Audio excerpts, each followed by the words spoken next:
Distinguished guests, ladies and gentlemen, you are witnessing a dance by the Fancy Zone.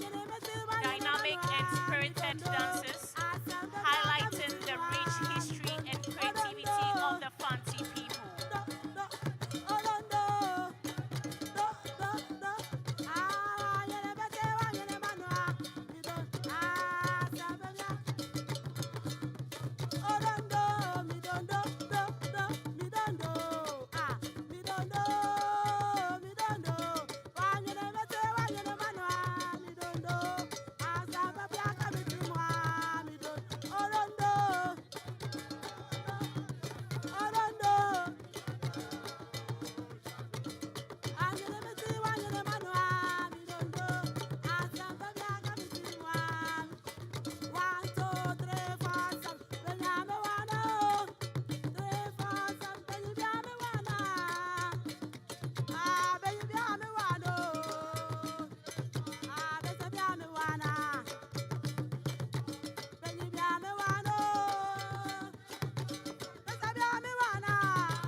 Shall we all wave our Ghana flags high?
Your Excellencies, distinguished invited guests, ladies and gentlemen, a pleasant good morning to you all. It is my pleasure to welcome all of you to the Black Star Square here in the Greater Accra region, the capital of our country, Ghana, for the inauguration of the President-elect of the Republic of Ghana and the Vice President-elect.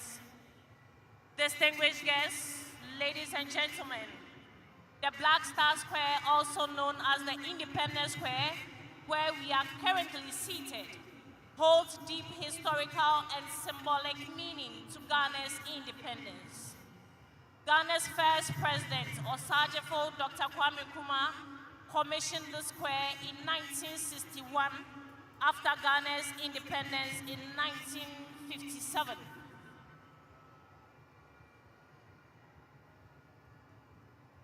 Distinguished guests, this morning we have various dignitaries across Ghana and some parts of Africa and the world.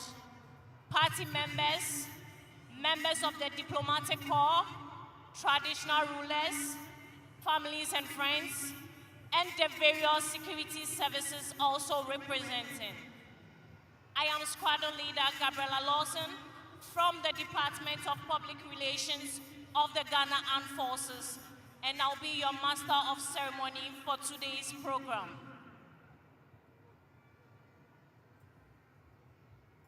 Distinguished guests, ladies and gentlemen, very soon we shall have the arrivals of our dignitaries.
Distinguished guests, ladies and gentlemen, arriving now are some heads of state from some parts of Africa.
Distinguished guests, ladies and gentlemen, we have in our midst former President of Nigeria, His Excellency Goodluck Jonathan.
Your Excellencies, distinguished invited guests, ladies and gentlemen, it's my pleasure to welcome you all to the Black Star Square here in the Greater Accra region, the capital of our country, Ghana, for the inauguration of the President-elect of the Republic of Ghana and the Vice President-elect. Distinguished guests, this morning we have various dignitaries across Ghana and some parts of Africa and the world. Party members, members of the diplomatic corps, traditional rulers, families and friends, the military high command, and heads of various security services represented this morning.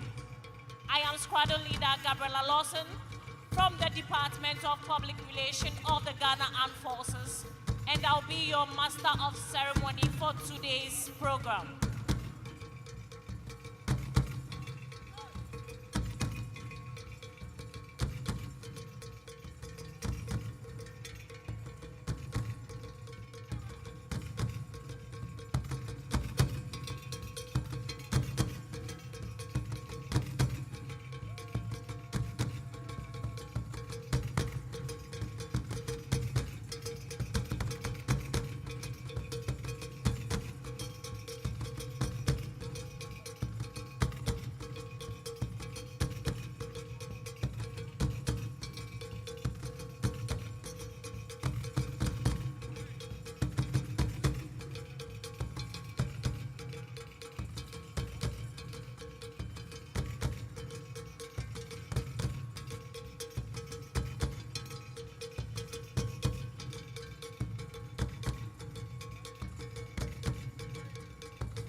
Distinguished guests, ladies and gentlemen, we also have in our midst the Gamanche.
Distinguished guests, ladies and gentlemen, we also have in our midst a delegation from the United Kingdom.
distinguished invited guests, we have the head of state from Namibia.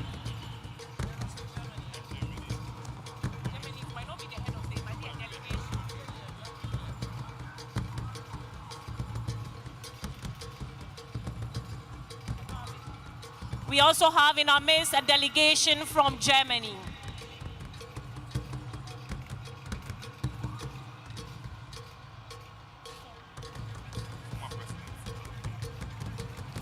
We also have in our midst former President of Germany, His Excellency Christian Wolff.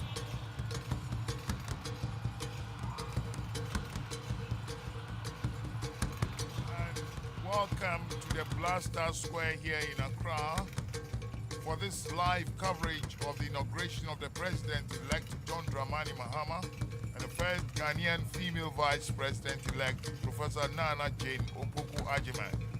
You are live on GTV, the station of the nation. My name is Tay Kiche, your commentator for this live event. But I'm not alone here in commentary position. And I have with me... I am Squadron Leader Elizabeth Fadlatu Salifu from the Ghana Armed Forces. Dear viewers, I must add that it is an electrifying and colorful atmosphere here. We have different guests and dignitaries from all parts of Ghana, Africa, and the world. We have party supporters, traditional rulers, members of the diplomatic corps, family and friends, the various security agencies, from the Ghana Armed Forces, the Ghana Police Service, Prison Service, Fire Service, Customs Division of the Ghana Revenue Authority, the National Ambulance Service, among several others who are playing various roles to ensure the seamless conduct of activities today. In fact, we are not here alone, but we have a summarizer who will introduce himself. He's also a military man. I am Lieutenant Richard Kofi Kotoku. Thank you very much. And this 30,000-seater Black Star Square is full to the brim with a lot of Ghanaians from all walks of life, even outside the perimeter. It is a spectacle to behold. In fact, it is historic, a very historic moment, because for the first time in the Fourth Republic, we have a former president who has been elected to be the president, or rather re-elected to be president again.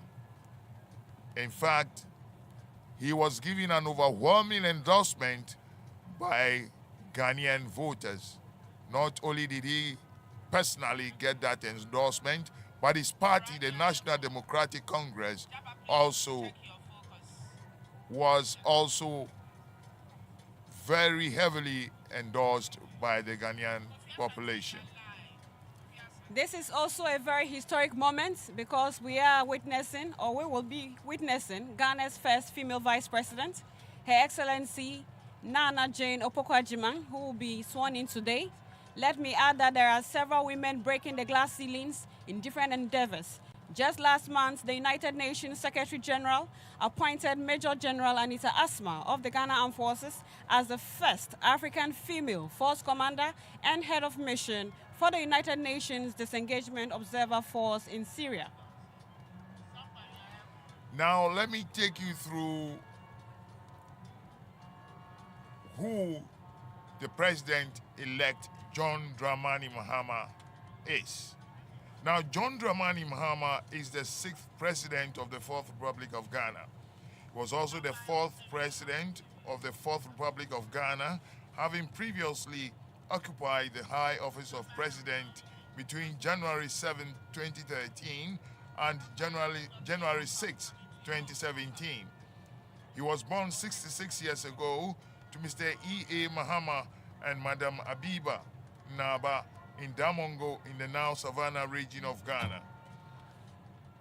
President-elect Mahama also made history as Ghana's first president to serve at all political levels. He was a member of parliament for Bolibamboy constituency, deputy minister for communications, vice president of the Republic of Ghana, and the president of the Republic of Ghana. President-elect Mahama considers the combination of history, communications, and social psychology courses he studied for his undergraduate and postgraduate degrees to have profoundly shaped his views, thoughts, and understanding of the human and contributed significantly to his development as a person. So this all shaped our president-elect, his combination of history, communications, social psychology. These are all courses he undertook at the undergraduate level and have profoundly shaped his views, thoughts, and understanding of Ghanaians and has contributed significantly to his development as a person.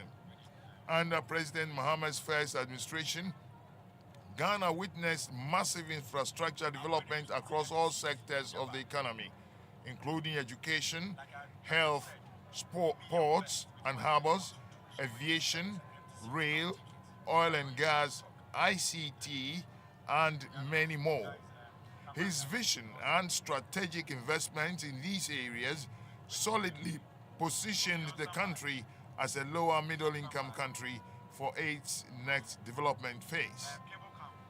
Beyond investments in socio-economic infrastructure, President Mahama is passionate about investing in people. This amply reflects his commitment to social justice and equity, particularly through his lauded efforts to advance the interests of girls and women across all spheres. John Mahama further demonstrated his commitment to women's empowerment by appointing several women to prominent roles in his administration. In 2020, he made a groundbreaking decision to nominate Professor Nana Jenopokwa-Jiman as his vice presidential candidate, marking it as a first for a major political party in Ghana. He repeated his bold choice in 2024, and with their victory, Ghana is welcoming its first female vice president. President Mahama is also an avid reader, author, and historian. Over the course of his career, he has written for several newspapers and authored several publications.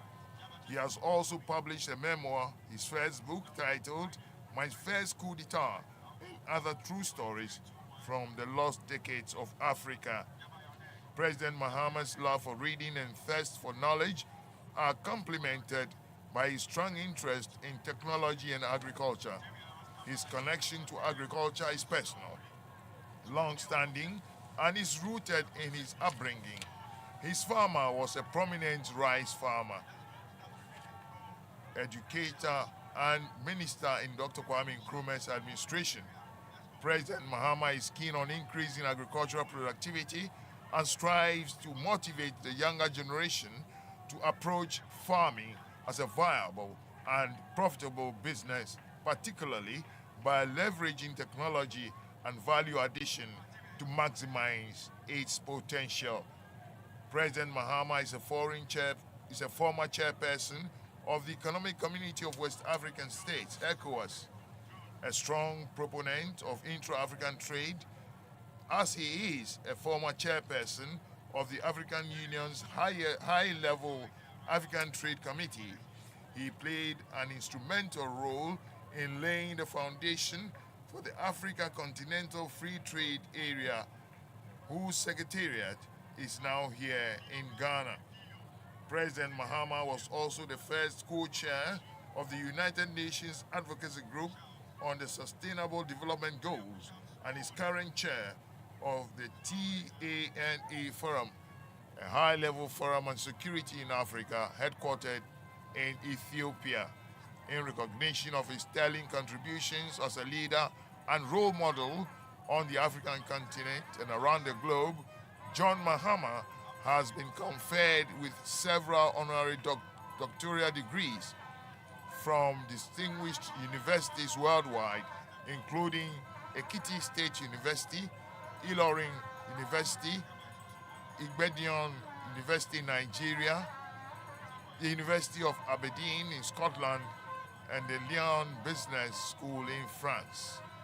With his resounding victory in the December 2024 elections, John Dramani Mahama becomes the first president in Ghana's history to be democratically elected to a non-consecutive second term.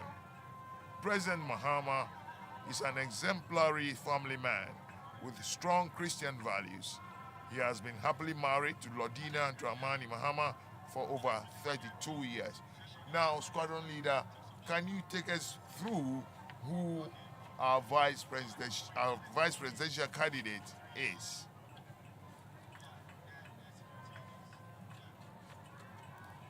Dear viewers, as mentioned earlier, this live coverage is coming to you from the Black Star Square, also known as the Independence Square. This square holds deep historical and symbolic meaning to Ghana's independence. Now to a brief profile of our Vice President-elect, Her Excellency Professor Nana Jane Opoku Agyeman. Professor Nana Jane Opoku Agyeman was the Chancellor of the Women's University in Africa from 2018 to 2014. She was the first woman to hold the position of Vice Chancellor in Ghana, leading the University of Cape Coast from 2008 to 2012. Before I continue, permit me to mention that we have a cross-section of the various security heads. They were in our screen shortly. We are announcing the arrival of various dignitaries and heads of state. We have over 19 heads of state present, 3 prime ministers, 5 vice presidents, 5 former presidents, and several heads of delegation. This attests to Ghana's soft power influence in the sub-region and in the world. In fact, there are also a lot of former heads of state of Africa, because I've seen Jacob Zuma, I've seen Ellen Johnson Sirleaf, I've seen General Obasanjo, I've seen Mr. Goodluck Jonathan, and a lot more others will be acknowledging as we go along.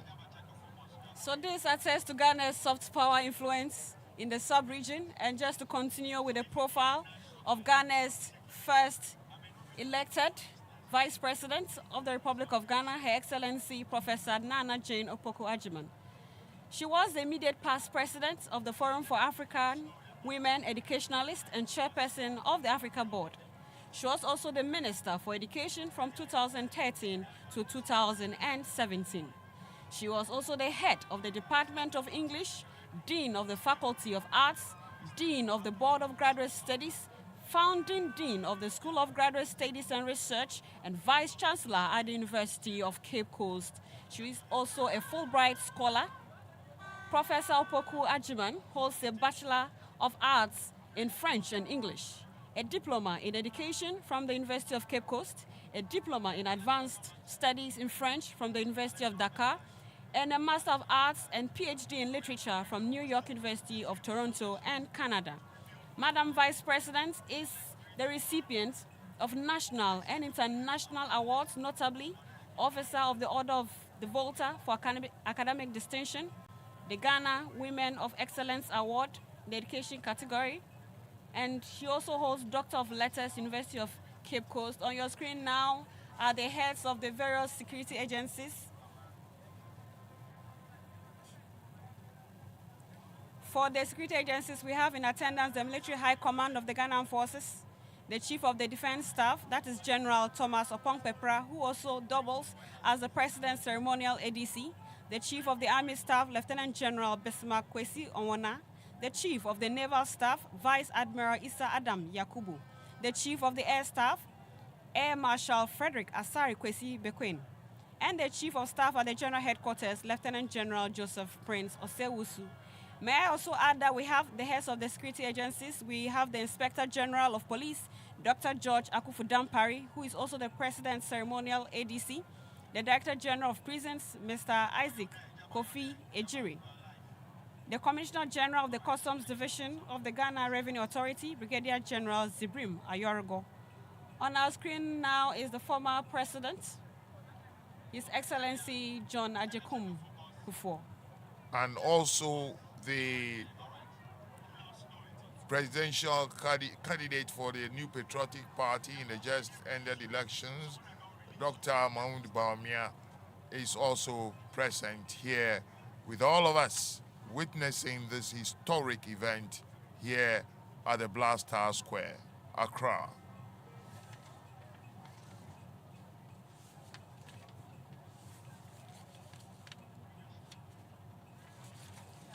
Dear viewers, as mentioned earlier, we have the various security agencies supporting the Ghana Police to provide security.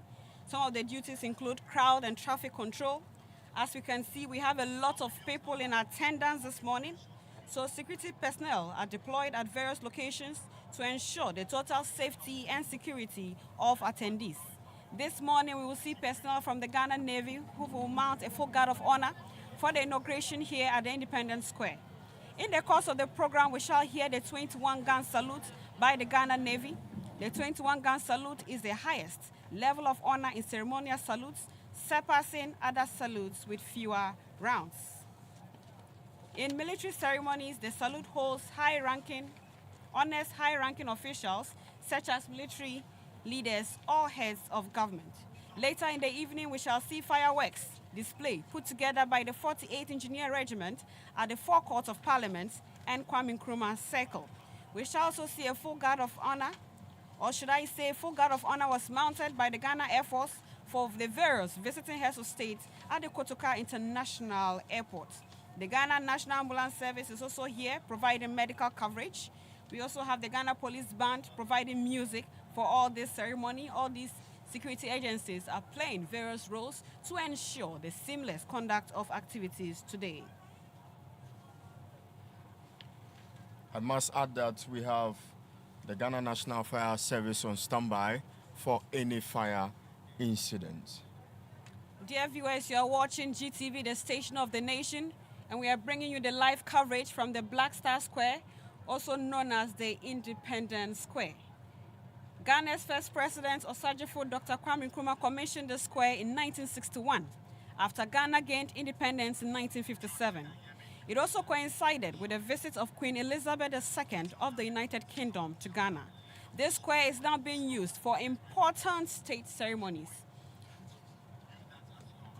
And this morning we shall witness one of such, which is the inauguration of the President-elect, His Excellency John Dramani Mahama, and the Vice President-elect, Her Excellency Professor Nana Jane Opoku Ajiman. In our shots now, it's a bird's eye view of the Independence Square with the stands filled to capacity. The 30,000-seater stand seems to have been loaded with more than what it can take. But we believe that shows the commitment with which Ghanaians are showing towards this particular event. So today we're all gathered here in the spirit of oneness, demonstrating once again that Ghana is the doyen and it is the hub of democracy. We saw peaceful elections. We are going to see peaceful transition of power today. And just to run you through the order of events this morning, we are now seeing the arrival of dignitaries. Members of Parliament are already seated. Former presidents are also seated. We've also seen the arrival of invited heads of state. Very soon we shall see the arrival of Her Ladyship, the Chief Justice, and the justices of the Superior Courts who will enter the chamber and take their seats. We shall also see the Right Honorable Speaker's procession who will enter the chamber, where he will call the House to order, and then proceedings can begin from there. In our shots now are some of our guests of honor arriving.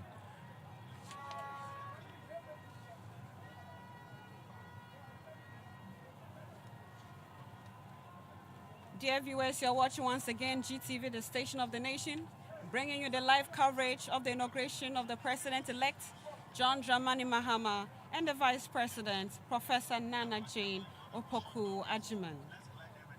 Arriving now is the Speaker of Parliament.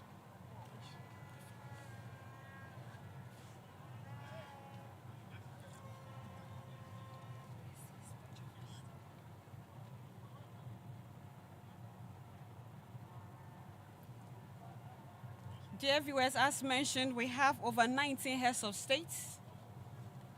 The special guest of honor is the head of state for the Federal Republic of Nigeria, His Excellency Bola Ahmed Tinubu.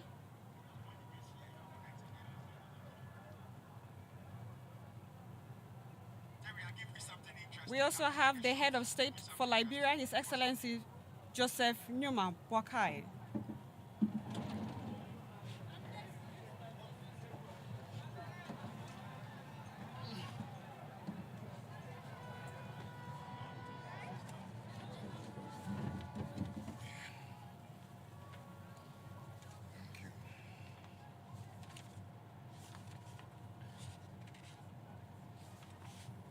Dear viewers, following the formal dissolution of Parliament at midnight on 6th January, we have the following appointments for the 9th Parliament.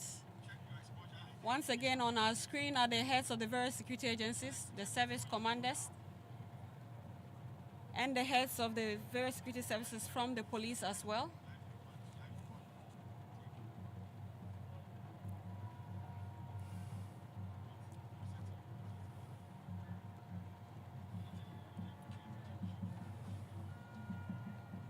It seems the security services are well represented here at the Blaster Square. It's a beautiful thing that all Ghanaians are united in today's inauguration of the president and the vice president.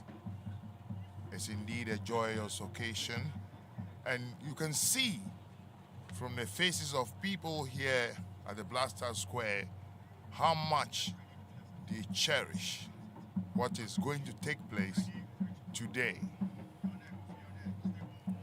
Dear viewers, just to add, as at 4 a.m. when we arrived, this place was already full with several people in their colorful traditional Ghanaian regalia, some in party colors. And this is us as Ghanaians celebrating oneness and togetherness. We have demonstrated to Africa and to the world that we are the doyen of democracy. We have had peaceful elections, and this morning we shall witness a peaceful transition of power.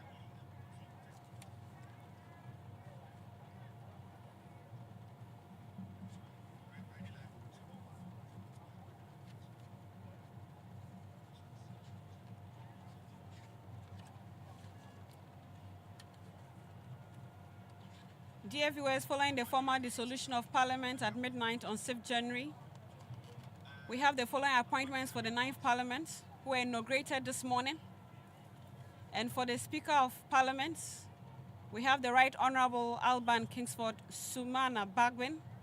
We'll read his profile in the course of the program. The first Deputy Speaker is the MP for Akachi South, Bernard Ahiafo. The second Deputy Speaker is the Member of Parliament for Fomena, Honorable Andrew Amwako Esiama. For the majority side, we have the Majority Leader for the 9th Parliament, who is the MP for Ajumako Enyan Esiam, Dr. Kesiel Atoforsen. The Deputy Majority Leader, who is the Member of Parliament for Elembele, Honorable Emmanuel Ama Kofibua. The Majority Chief Whip is the MP for Adaklu, Honorable Governs Kwame Agboja. The Deputy Majority Chief Whip is the MP for Banda, Honorable Ahmed Ibrahim. For the minority side, we have the Minority Leader, who is the MP for Efutu, Honorable Alexander Afenyo Maken. The Deputy Minority Leader, who is the Member of Parliament for Asokwa, Honorable Patricia Apieje. The Minority Chief Whip, Honorable Frank Ano Dompre, who is the Member of Parliament for Isawam Adoajiri. The first Deputy Minority Whip is Honorable Habib Idrisu, who is the MP for Tolon. And the second Deputy Minority Whip is Honorable Jerry Ahmed Shaib, who is the Member of Parliament for Weja Gbawi. Now let me run you through the program as it is. We are expecting Her Ladyship, the Chief Justice and Justice of the Superior Courts, to enter the chamber meaning here at the Blaster Square, and then followed by the Speaker's procession. And the Speaker will take his chair, then he will call the House to order. The majority and minority leaders, at the invitation of the Right Honorable Speaker, will join the procession to receive His Excellency the President-elect and Her Excellency the Vice President-elect to the House. That is the Black Star Square. His Excellency the President-elect and Her Excellency the Vice President-elect will then be conducted into the chamber by the Right Honorable Speaker. The Right Honorable Speaker will then invite Her Ladyship, the Chief Justice,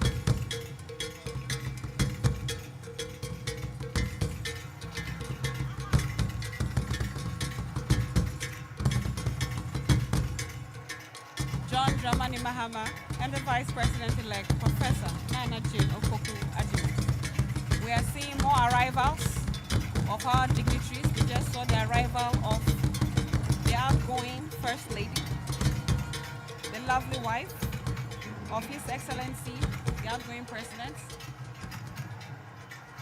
So on our screen now is the outgoing President, His Excellency Nana Addo Dankwa Akufo-Addo, and his lovely spouse, Madam Rebecca Akufo-Addo.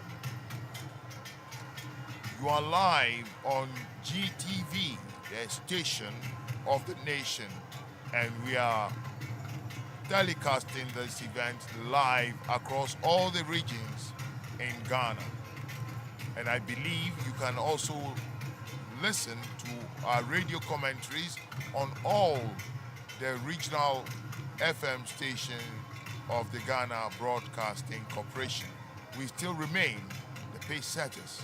That's why we always bring you live coverage of national events.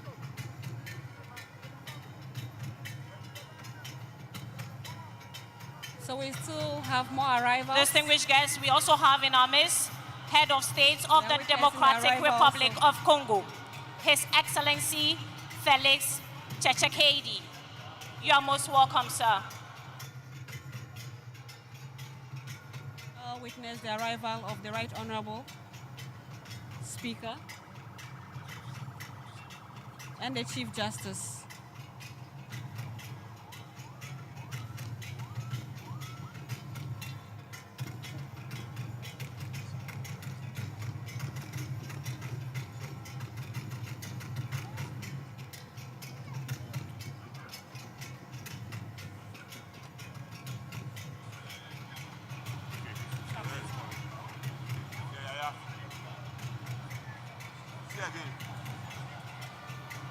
As you can see, viewers at home, the Blaster Square here Distinguished guests, jam-packed. ladies and gentlemen, we also have in our People, midst the Ghanaians from all walks of life are here to witness this historical event.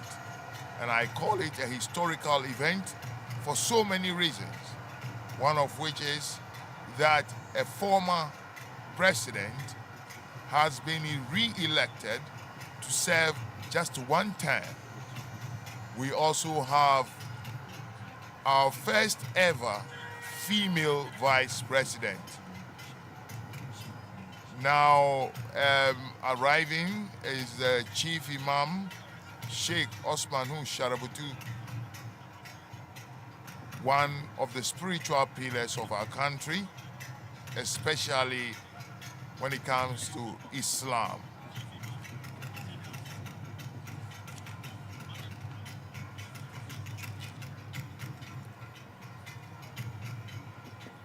Distinguished viewers, if you are just tuning in, you're watching the inauguration of President John Dramani Mahama.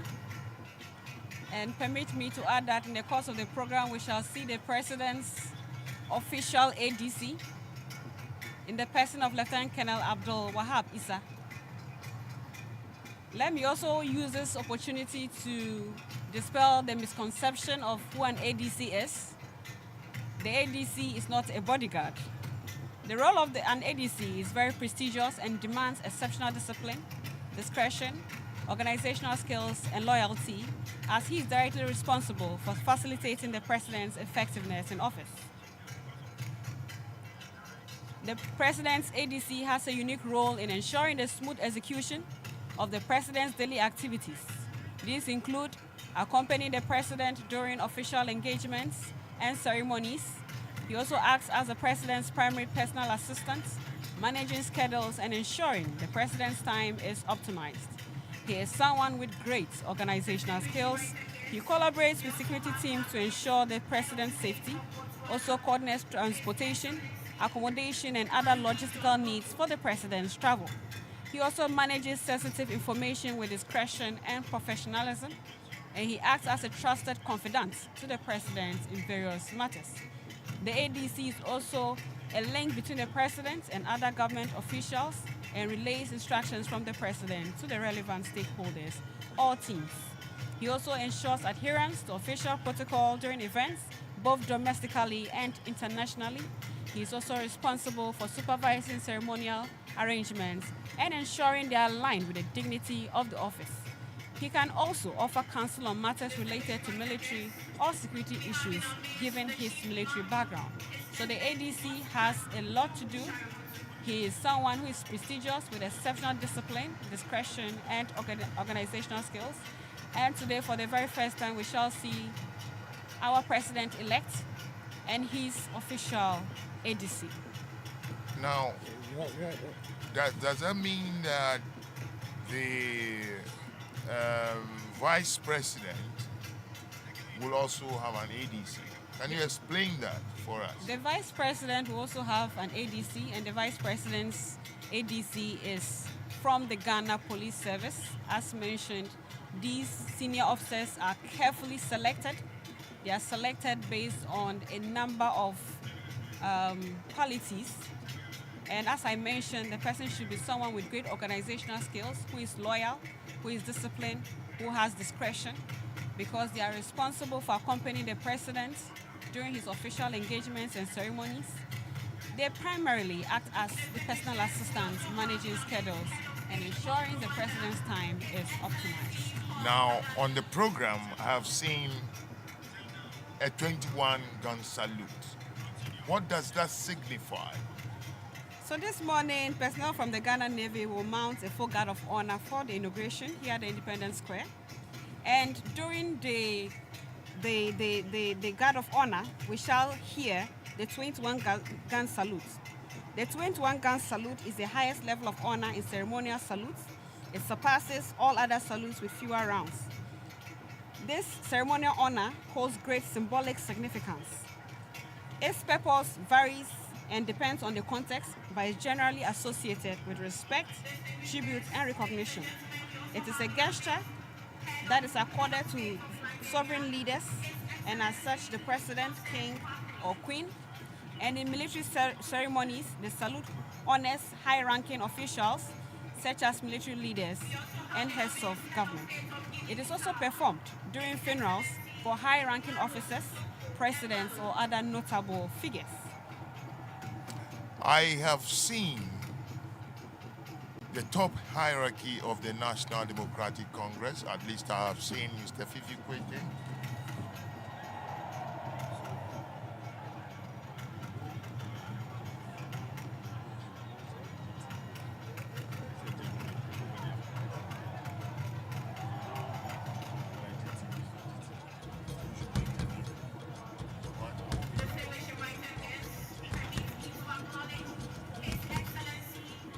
Ado Now, Dankwa Akufo-Addo and his all wife, media Her have- Excellency Rebecca Akufo-Addo. The Black Stars were here in Accra. And as I was saying before, I've seen the top hierarchy of the National Democratic Congress. At least I've seen Mr. Fikwete, I've seen Professor Joshua Alabi. Your I've Excellencies, seen, distinguished invited others. guests, ladies and gentlemen, Currently, our very special your- guest of honor is the President and Commander-in-Chief of the Armed Forces of the Federal Republic of Nigeria, His Excellency Ahmed Bola Tinubu.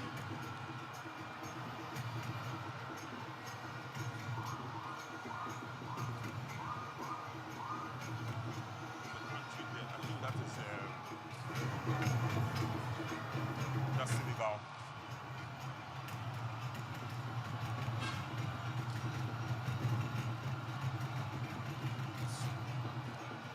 We also have in our midst Head of State of Senegal, His Excellency Bassirou Faye.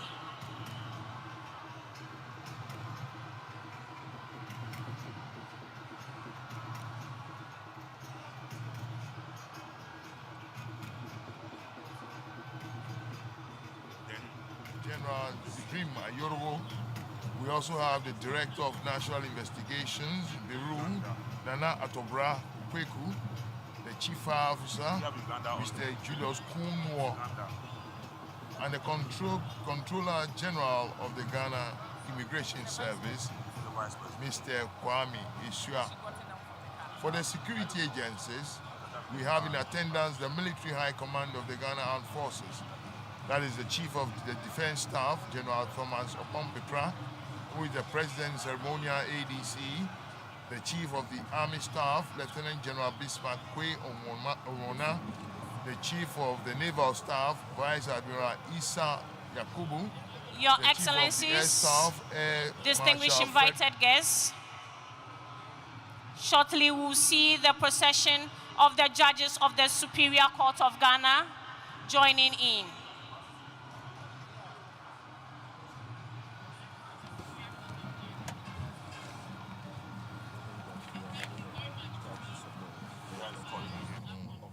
Is the Chief Justice part? Yes, yeah. Now on your screen are Uganda. members or the judges of the Supreme Court of Ghana, led by the Chief Justice, Her Ladyship Justice Saki As we Tokonu, welcome Her Ladyship, and other the Chief Justice Gertrude Araba Isaba Saki Tokonu, leading the procession of the Justice of the Superior Court of Ghana. Please text it.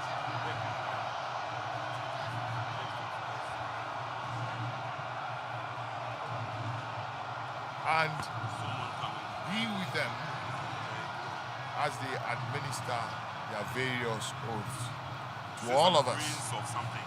Ghanaians.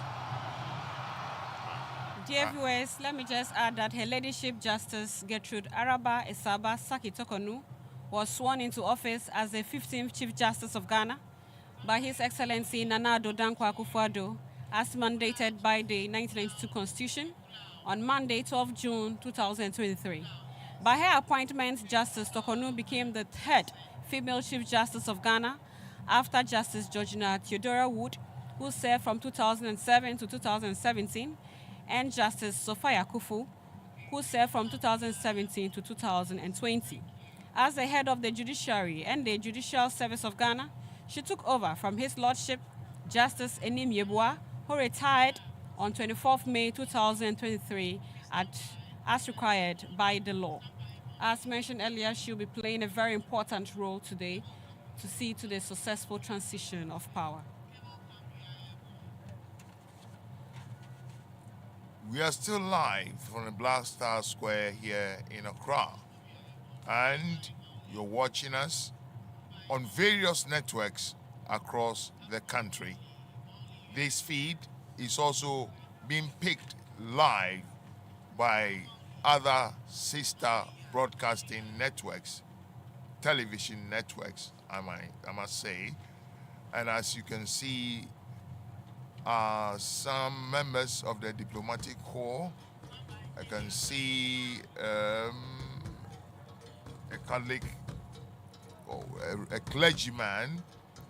I can see people, invited guests from the diplomatic community, all here at the Independence Square, or the Blaster Square as it is.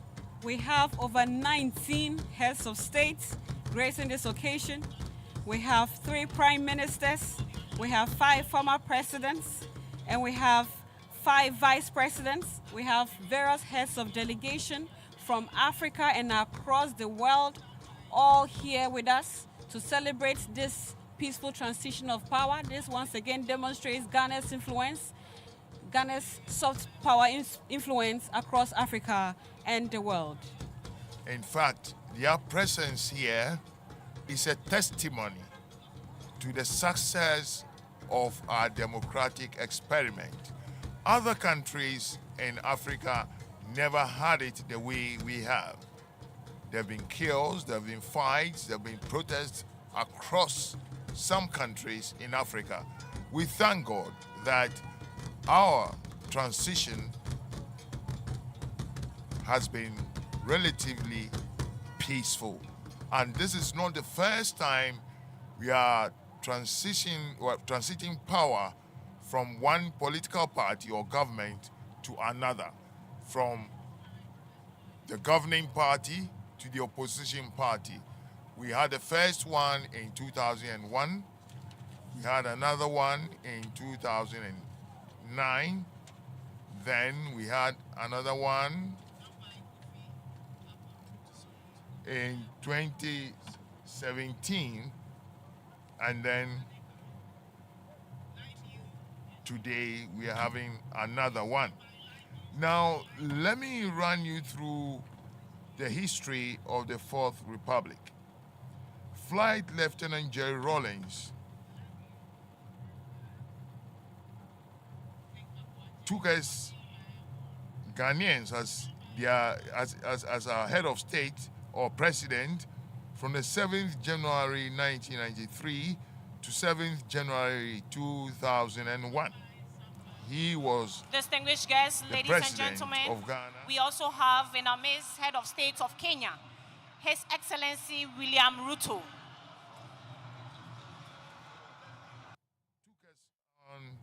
Took up the mantle from the 7th of January 2001 to the 7th of January 2009.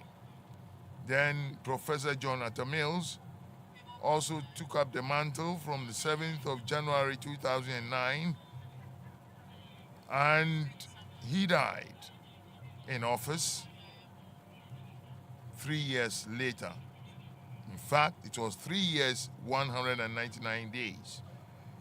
Then John Mahama took over and was our president for the rest of the term of Professor John Evans Atta Mills. And he was eventually voted into office and inaugurated on the 7th of January 2012. And he was in the seat till the 7th of January 2017, 4 years, 167 days. Then the mantle fell on Nana Addo Akufo-Addo from the 7th of January 2017 till yesterday, in actual fact, when he had to relinquish the seat through the due democratic process which Ghana has now been known for. Now we are awaiting the Ladies and inauguration gentlemen, of John please, all Mahama persons standing on the again driveway on the 7th from the day entrance of should January kindly move from there. 2025. This is All also an persons encouragement standing on to the any young person driveway out from there. the entrance should kindly move from there. Thank you.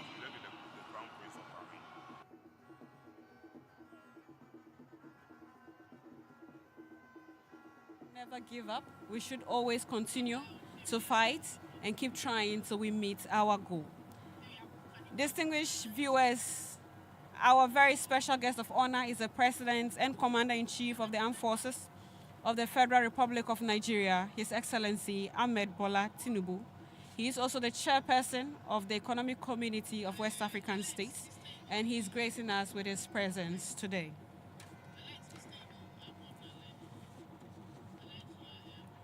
On your screens now are the members of the Supreme Court, the judges of the Supreme Court who are here present. Because whatever is being done here today has legal repercussions, their presence here is very, very, very important.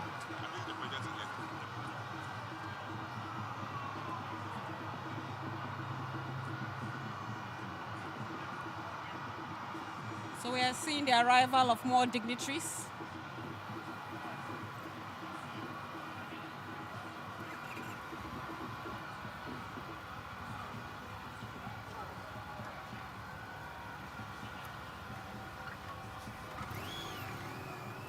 You can see members of parliament. You can see the Honorable Sam George, the Honorable Haruna Idrisu, Honorable Muntaka, and a host of their colleagues from the National Democratic Your Excellencies, Congress. distinguished invited guests, ladies and Once again on your gentlemen, screen are the heads of the arriving various now is security the agencies. Speaker of Parliament, Right service chief from the Honorable Ghana Armed Alban Forces. Sumana Kingsford Babin. then you have Shall we senior please military- rise senior to welcome police the Right officers Honorable Speaker of Parliament? and other security agencies who are also present.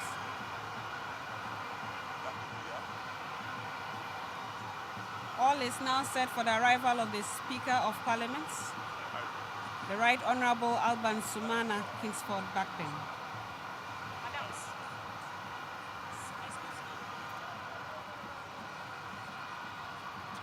Very soon, the entire space of this Distinguished sphere guests, will be converted very to soon Parliament. the entire for the space of this swearing-in of the sphere President and will Vice be President converted elect. to Parliament for the swearing screen in now of is the a President-elect and Vice And President-elect. the arrival of the Speaker of Parliament, Right Honorable Alban Sumana Kingsford Babin.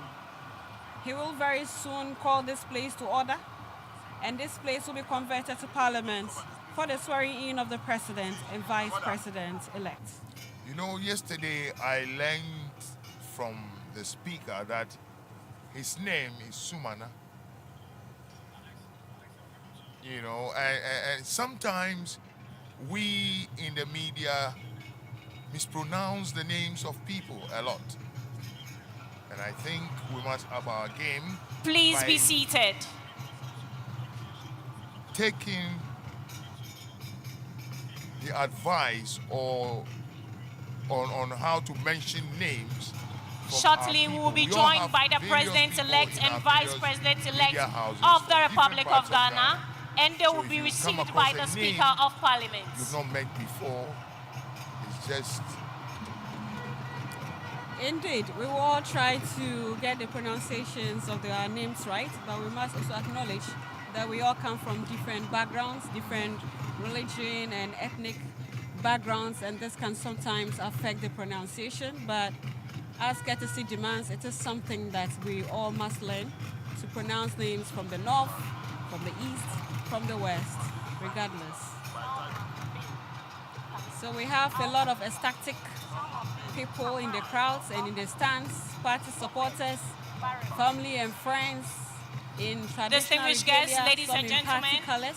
We also have in Everyone our is midst the excited Crown to be Prince present here. of We're all Bahrain, witnessing the peaceful transition of Salma power. bin Hamad Al And the Khalifa. atmosphere here is simply electrifying.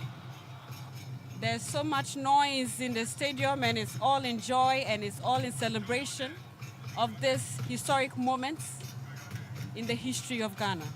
In fact, there is no space to spare at all here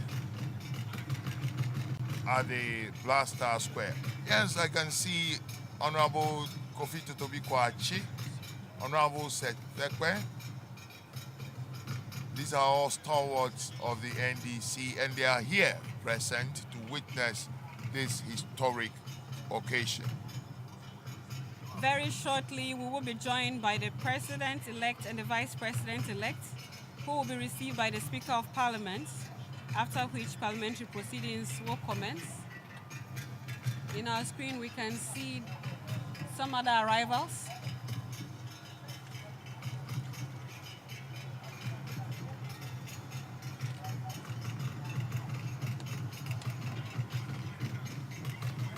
As mentioned, we have various security agencies supporting the Ghana Police Service to provide security. Some of the duties include crowd and traffic control. There are so many people in attendance this morning, so security personnel are deployed at various locations to ensure the total safety and security of all attendees. This morning, personnel from the Ghana Navy will mount a full guard of honor for the inauguration here at the Independence Square. And in the course of the guard of honor, we shall hear the 21-gun salute. As mentioned earlier, the 21-gun salute is the highest level of honor accorded to any president, head of state, or senior military head. It is a gesture of respect and recognition for a sovereign nation and its leaders, such as the president, king, or queen. It is also performed during funerals for high-ranking officers, presidents, or other notable figures. On our screens now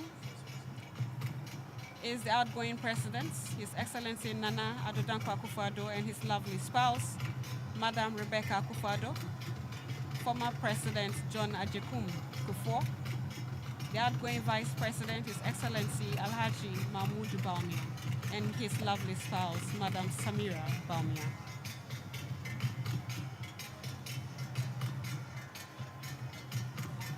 I can also see on the screen the MP for Ada East, Doyo Gansa, and Kofi Adams. Is he the MP for Gwen?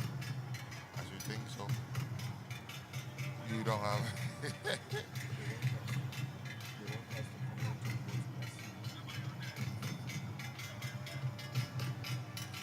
More arrivals on your screens. More arrivals in your screens, and you can see that the Blaster Square here is packed to capacity. Apart from those on the, in the stands, there are people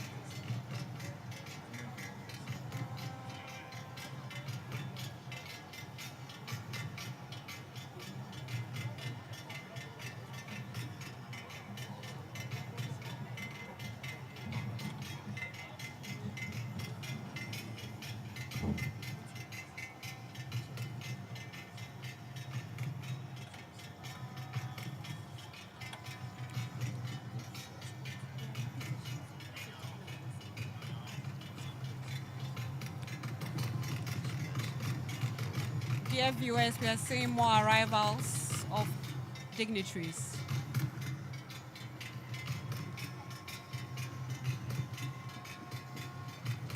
I bet a lot of people here are just waiting for the arrival of the president-elect and the vice president-elect.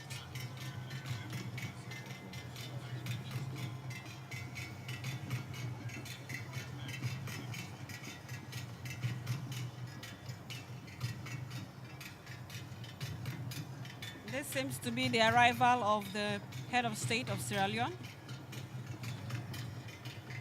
His Excellency Julius Maada Bio.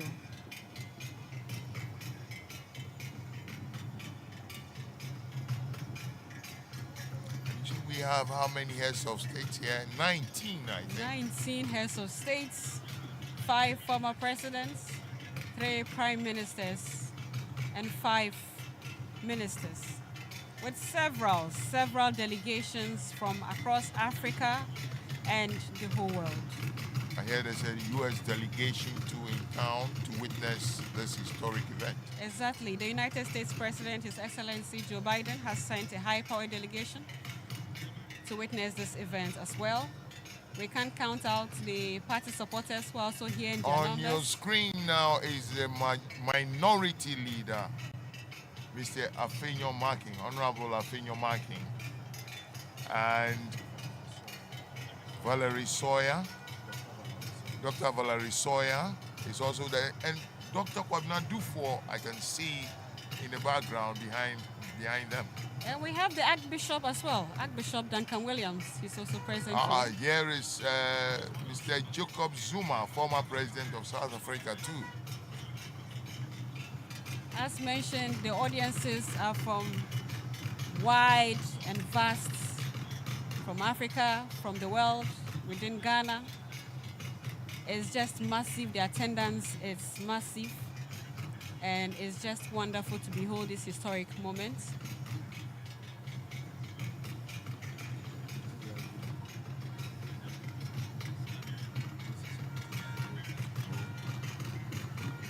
So we see an arrival from Equatorial Guinea. And from Equatorial Guinea, we have the arrival of the Vice President, His Excellency Teodoro Obiang Nguema Mbasugu from Equatorial Guinea, leading the delegation.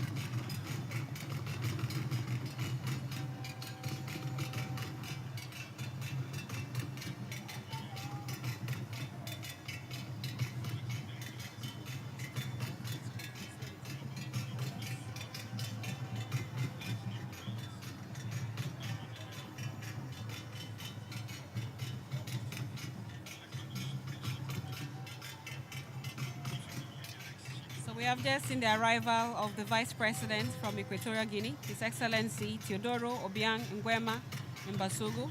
He's leading a delegation to this August event. As you can see a very long view of the vehicles of dignity. Yes, there is the incoming Chief of Staff, Julius Debra, and the Chairman of the National Democratic Congress, Tesedu Ketia, affectionately called General Mosquito. Having previously occupied the high office of President between January 7th, 2013 and January 6th, 2017.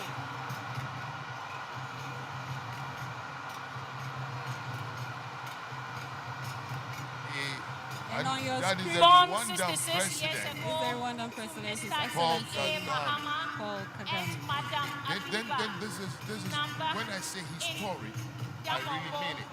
Because this is in the now Savannah region of we haven't Ghana. seen this number of Mahama made heads of history state, as Ghana's former first heads of president state to serve at at all inauguration political levels. before. in the He was a fourth member of parliament Exactly. for Bole 4 years Bamboi ago, because of constituency, COVID, the Deputy event was Minister for held Communications, and it was limited. Minister The for attendance was limited Communications, due to COVID. That was Vice about 4 years President of ago. the Republic of Ghana, However, and this President year, of the Republic of this Ghana. historic moment, we are witnessing 19 heads of state, 3 prime His ministers, Excellency 5 former heads Mahama of state, considers all the gracing combination of histories, important events communication, with several heads of and delegations social from Africa psychology and the world. courses he studied for his undergrad and postgraduate degrees. is the arrival of one of Under President heads of Mahama's first administration, We cannot tell Ghana which, witnessed massive but infrastructure obviously from development where he's across all headed, sectors of the economy, he is including the head of education, state of health, the sister African ports country. and harbors, I can see aviation, rail, the oil and gas, outgoing ICT, president, and many more. Nana Akufo-Addo His vision and strategic investments in shaking these hands areas with position the former country President as Kufuor a and lower now middle income country for its next development phase. former Vice President Dr. Beyond Paul investments in socio-economic infrastructure, President Mahama is passionate about investing in people. On your screens, you can also see the arrival John Mahama of further demonstrated his commitment to one women's empowerment by appointing several women to prominent roles in his administration. In 2020, he made a groundbreaking decision to nominate Professor Nana Jane Opoku-Agyeman as his first presidential candidate, making it a first for a major political party in Ghana. He repeated this bold decision in 2024, and with their victory, Ghana is welcoming his first female vice president.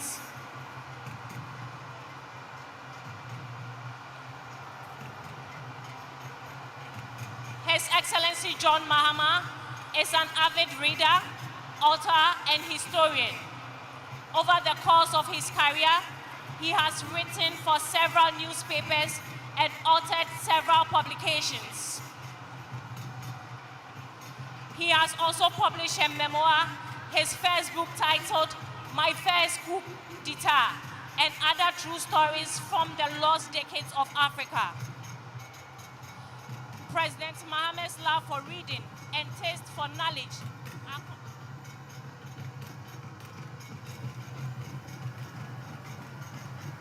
Still on So your we have screens. several parties stalwarts in our Yes, these screen. are actually members of parliament of the NDC.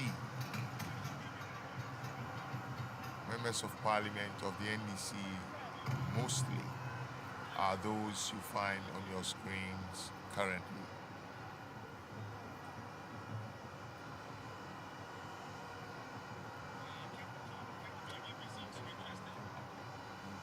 And these are members of parliament of the MPP on your screens.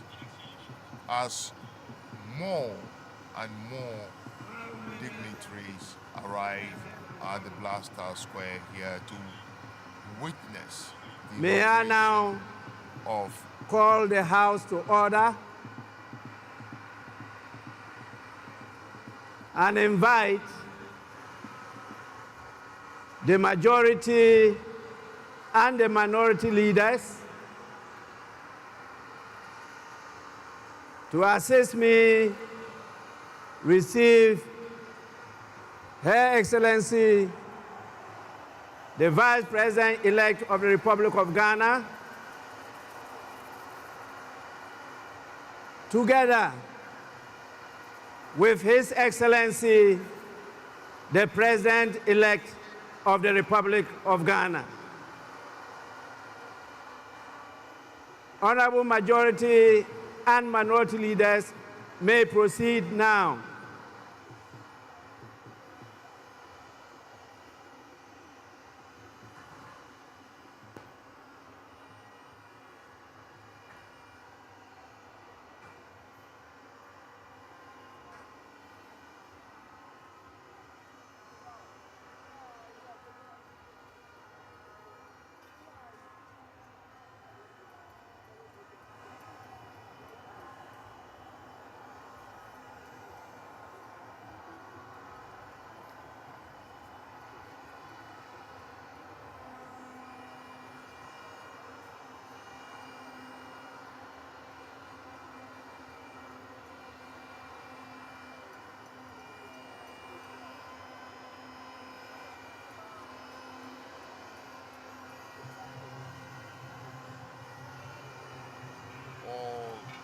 accompany the Speaker of Parliament to welcome the President-elect.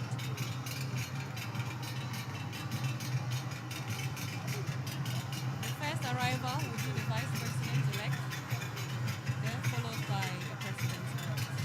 Precisely.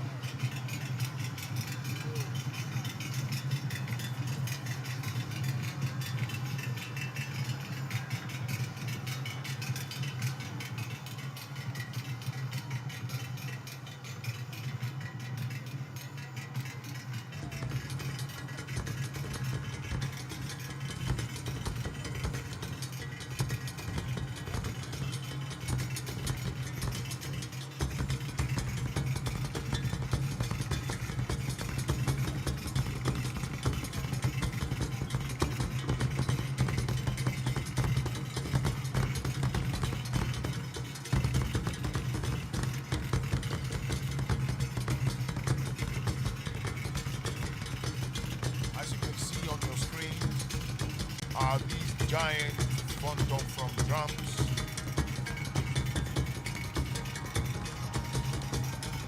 Sounding out the rhythms of Ghana.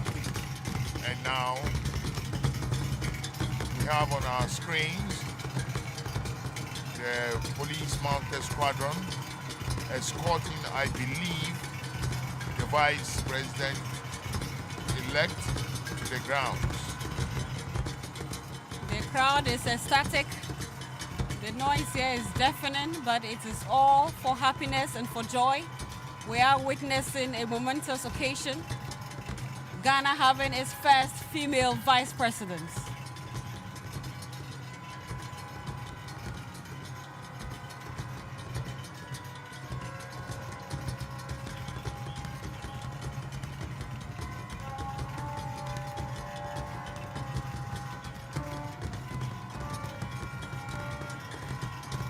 The bedlam here is intense. It is intense. There is much joy, happiness, excitement, all in readiness for what we are about to witness. And security is also in full force. We have various security personnel deployed to ensure the total safety and security of personnel. They are all playing critical roles to ensure that this event goes seamlessly, devoid of any major hitches. We have rich display of culture.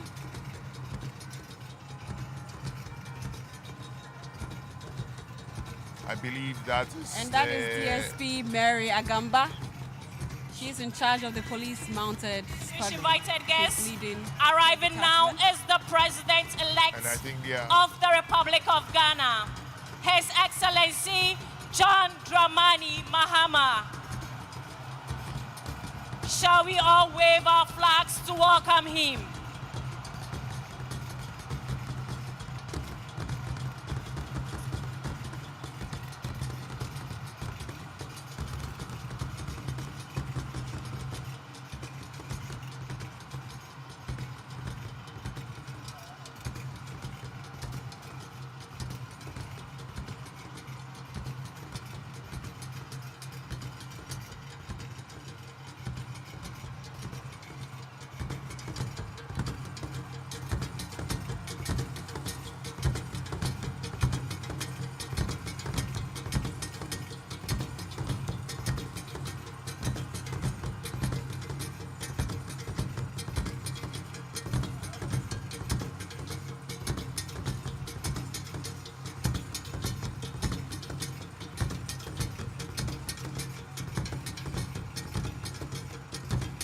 Your Excellencies, distinguished invited guests, arriving now is the President-elect, John Dramani Mahama.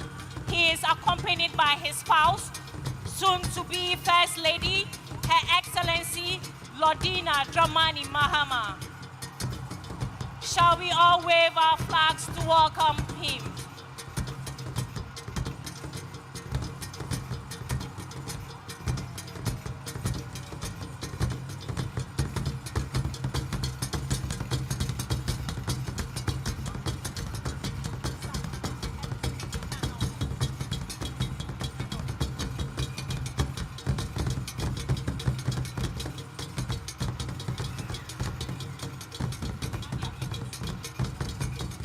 The Speaker of Parliament now leads the entourage into the Chamber of Parliament here at the Black Star Square. The entourage of Parliament includes the clerks of Parliament and other senior officials of Parliament.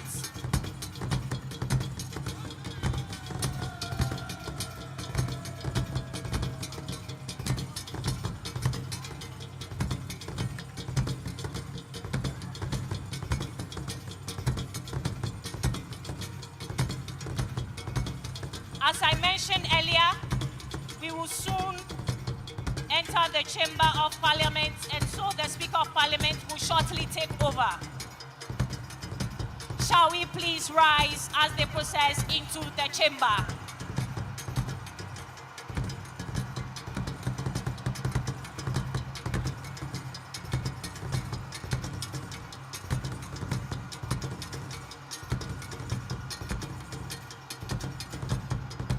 wish to announce that only accredited photographers and media personnel are allowed at the designated places on the square.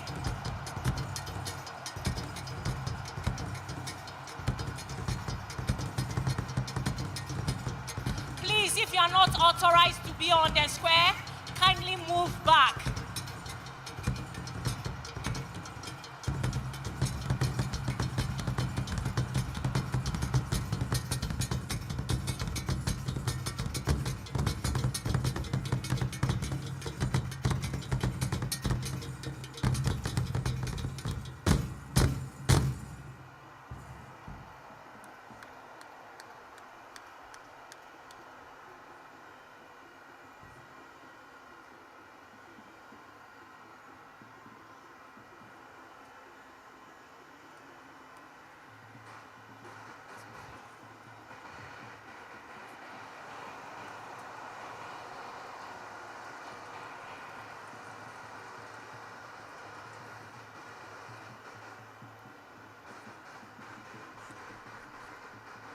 Honorable members, you may now resume your seats.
Honorable members, I now have the singular honor and pleasure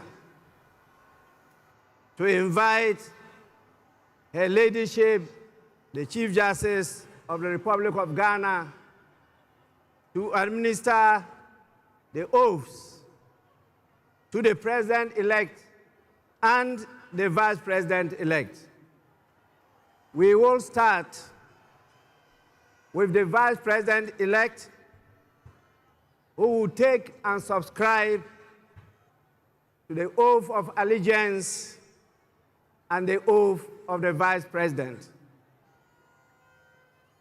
Your Ladyship, the Chief Justice, you may now do so now.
Your Excellency,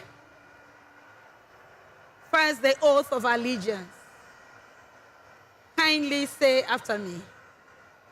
I, Professor Nana Jane Oboko Ajima, do in the name of the Almighty God swear do in the name of the Almighty God swear that I will bear true faith and allegiance that I will bear true faith and allegiance to the Republic of Ghana to the Republic of Ghana as by law established, as by law established, that I will uphold that I will uphold the sovereignty and integrity of Ghana, the sovereignty and integrity of Ghana, and that I will preserve, and that I will preserve, protect, protect, and defend and defend the Constitution the Constitution of the Republic of Ghana. of the Republic of Ghana. So help me God. So help me God.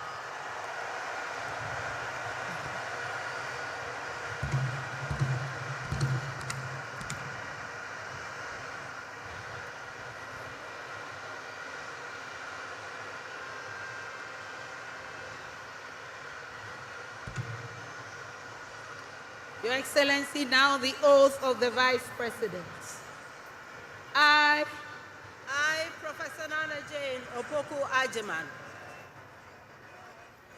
having been elected to the office of Vice President of the Republic of Ghana, to the office of Vice President of the Republic of Ghana, do in the name of the Almighty God swear do in the name of the Almighty God swear that I will be faithful that I will be faithful and true to the Republic of Ghana, to the Republic of Ghana, that I will at all times that I will at all times preserve, protect, and defend the Constitution of the Republic of Ghana, the Constitution of the Republic of Ghana, and I dedicate myself to the service and well-being of the people of the Republic of Ghana, and to do right to all manner of persons. I further solemnly swear that should I at any time break this oath of office, I shall submit myself to the laws of the Republic of Ghana and suffer the penalty for it. So help me God. So help me God. Congratulations, Madam Vice President. Thank you.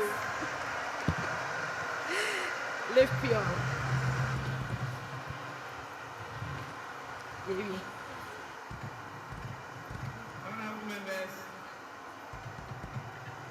The Vice President of the Republic of Ghana shall now sign the oath book.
Please stand. In the heart of West Africa lies the Republic of Ghana, a nation resilient in spirit, rich in culture, and steady in its pursuit of progress. Today, we celebrate a momentous occasion in our nation's history as we welcome. In the heart of West Africa lies the Republic of Ghana, a nation resilient in spirit, rich in culture, and steady in its pursuit of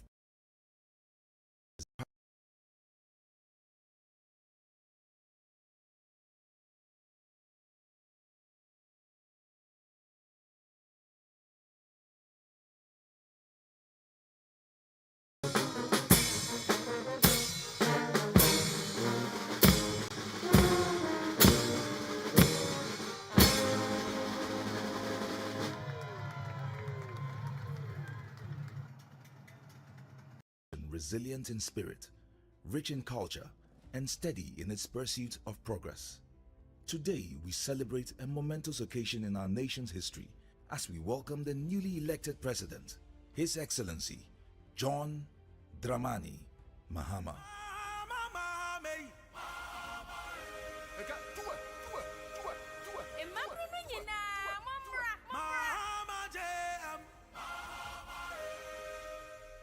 A true nation builder committed to forging a brighter future for all Ghanaians. John Mahama embodies the pillars of leadership that our nation craves: trustworthiness, reliability, modesty, and above all, truthfulness. From the moment he stepped into the political arena, John Mahama has demonstrated an unwavering commitment to the people of Ghana.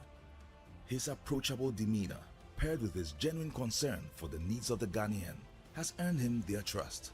A trust that is pivotal for any leader aiming to guide a nation through challenging times. What I really like about JDM is his humility. The man is simply so down to earth, it's unbelievable.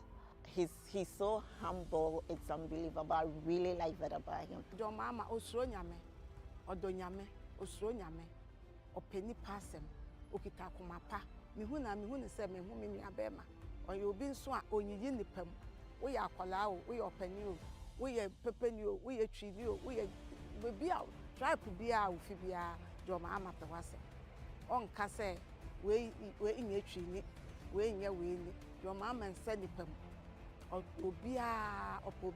President Mahama is practical. He communicates his issues very, very well. And he understands the Ghanaian politics very well. He understands the Ghanaian people very well. And that is what I like about him. The brand, John Dramani Mahama, is not just a name. It represents resilience, strength, progress, and empathy. I believe John Dramani Mahama is loved by many. His personality. And now, on your behalf, invite His Excellency, the President of the Republic of Ghana, to deliver his inaugural address. Your Excellency, you may now proceed to do so.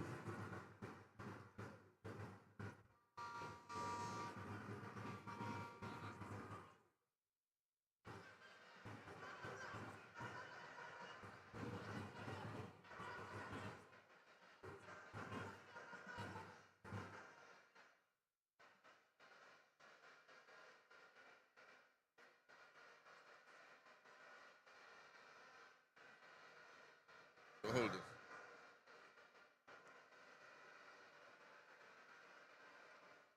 The Right Honorable Speaker of Parliament, Honorable Members of Parliament, Her Excellency, the Vice President of the Republic of Ghana, Jane Nana Opoku-Agyeman, Her Ladyship, the Chief Justice, Your Excellency, Bola Ahmed Tinubu, President of the Federal Republic of Ghana, and special guest of honor for this occasion, Your Excellencies, Presidents heads of government and development agencies, Your Excellency Nana Addo Dankwa Akufo-Addo, and former President, Your Excellency Dr. Mahamudu Bawumia, distinguished invited guests, ladies and gentlemen, my brothers and sisters. I wish you a good morning, and we give thanks to the Almighty God on this occasion. Our Father who art in heaven, we thank you for giving us this day, a day that offers me, your humble servant, a unique opportunity to work to reset our dear country, Ghana. 32 years ago, on January 7th, Ghana made its first and most successful democratic transition, a reset, with the swearing in of the newly democratically elected President, Jerry John Rawlings, of blessed memory. Our nation was returned to a multi-party democracy with a new constitution that went into effect, and the Fourth Republic was officially established. I refer to it as a reset because on that day in 1993, we made our fourth attempt at establishing a democratic system of government with term limits based on free, fair, and transparent elections. The handover of power on January 7, 2001, between former President Jerry John Rawlings and at the time the newly elected President John Agyekum Kufuor, tested that reset, and our nation passed with flying colors. So today, with my induction as the new President of the Republic of Ghana, history is being made once again. And it is a history worth repeating every 4 years with each newly elected president. Today, we're also making a different kind of history, one that speaks to our maturity as a democracy, a nation of citizens enfranchised with the authority at the polls to determine their political future. Today's exercise between the outgoing President, His Excellency Nana Addo Dankwa Akufo-Addo, and I feels a bit like a déjà vu. That is because 8 years ago to this day, on January 7th, 2017, we shared this same space and performed this same transitional exercise. At the time, I was the outgoing president, having served one term, and he was the incoming president, having been given a mandate by the people of Ghana to lead this great nation of us. He and I both understood on that day, as I'm sure we are today, that it is the people of Ghana that we are elected to serve. Somehow, it seems fitting that it is with Nana Akufo-Addo that I twice shared this stage and this unique historical distinction, because Nana Akufo-Addo and I began our national political careers in Parliament in the same year, 1996. He has always greeted me with warmth, a firm handshake, and a smile, and he is perhaps the only person in my life who has persistently chosen to call me Johnny. While we belong to opposing political parties, we shared a sense of mutual respect. In those early days, we probably could not have imagined that destiny would bring us to the leadership of our respective parties and that we would have to face off 3 separate times as we each vied for the highest office of the land. Nana asked this to be our final meeting under these circumstances. And as I look back on the journey we have traveled together, 2 much younger men who entered Parliament together with a full head of black hair, and you with the same bald head and round eyeglasses, I have to say that you have, without exception, been a worthy opponent. I extend my warmest wishes to His Excellency, the former Vice President, Dr. Alhaji Mahamudu Bawumia. It was a grueling campaign, and we gave it our all. Your sportsmanship in making an early concession eased tensions and contributed to the early conclusion of the electoral contest. I wish you all the best in your endeavors. My brothers and sisters, the world in which Ghana exists today, as I begin this presidency, is not the same world in which we have lived under other presidencies. There are tensions and conflicts that have not previously existed between nations. These tensions and conflicts place pressure on alliances to decide where we will support. There's a seismic shift happening within the system of global economic dominance. Whereas the G7 nations, United States, the United Kingdom, Canada, France, Germany, Italy, and Japan once provided the highest percentage of the world's GDP, over the last decade, that number has been steadily dropping. However, the combined total of the GDP of the BRIC nations, Brazil, Russia, India, China, South Africa, Iran, Egypt, Ethiopia, UAE, their GDP has been consistently increasing. In 2023, for instance, the G7's combined total of world GDP was 30%. But by 2029, that number is predicted to drop to 27%. In 2023, the BRICS percentage of world GDP was 37.3%.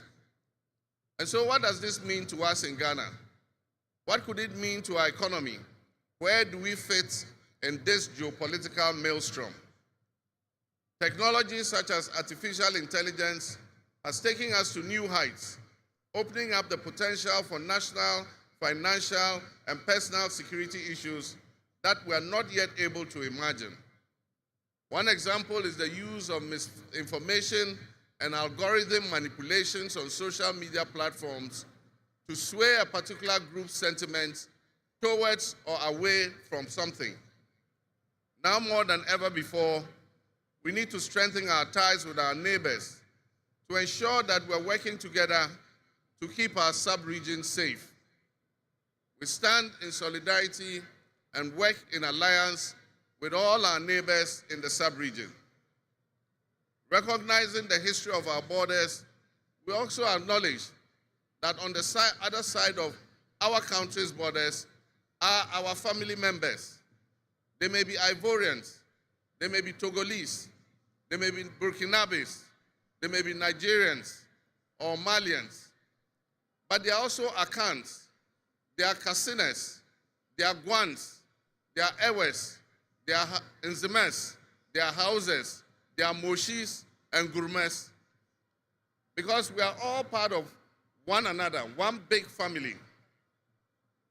With the increase of the climate crisis, and as the waters grow warmer, melting, the Arctic ice and permafrost, there's a greater likelihood for viruses that have been frozen and thought to be extinct for decades, perhaps even centuries, to begin to spread and create another global pandemic. The changing climate conditions, increased population density in urban areas, and mass international travel are enabling existing viruses to spread and mutate at a faster and faster rate than they did before.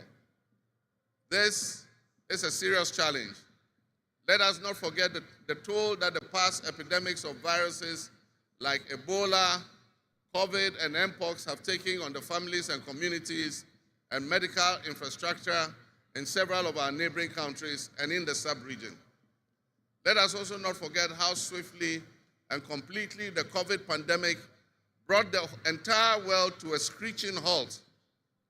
My government will be working diligently to strengthen our public health systems while monitoring the global health situation so that when, and not if, but when the next pandemic or epidemic occurs, the loss of lives in Ghana will be minimal.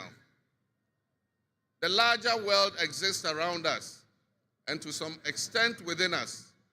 While we cannot and should never use it as an excuse to stray from the direct and immediate needs of Ghana for the well-being of our citizens, we must also bear in mind that the affairs of the world, if we care to shape, lessen, avoid, or even at the other end of things, maximize the effect they have on us.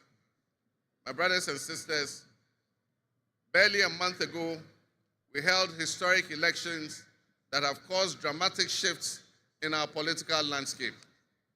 I feel greatly honored that you, my compatriots, considered me worthy of receiving such an unprecedented and overwhelming mandate to steer the affairs of our beloved nation at this critical time in our history. The magnitude of this victory in the presidential elections and the gains that were made by my party, the National Democratic Congress, in the parliamentary elections naturally and justifiably resulted in great joy and celebration across our country, Ghana. But celebrations, no matter how justified and how well earned, must be supplanted by discernment, sobriety, and deeper insights into why we received this kind of mandate in the first place. By voting as you did on December 7th, the Ghanaian people conveyed a powerful message, yet often overlooked by us politicians. This message was powerfully emphasized by a giant of American political history, President Ronald Reagan, when he declared at his inauguration some 40 years ago that governments have no power except that granted by the people.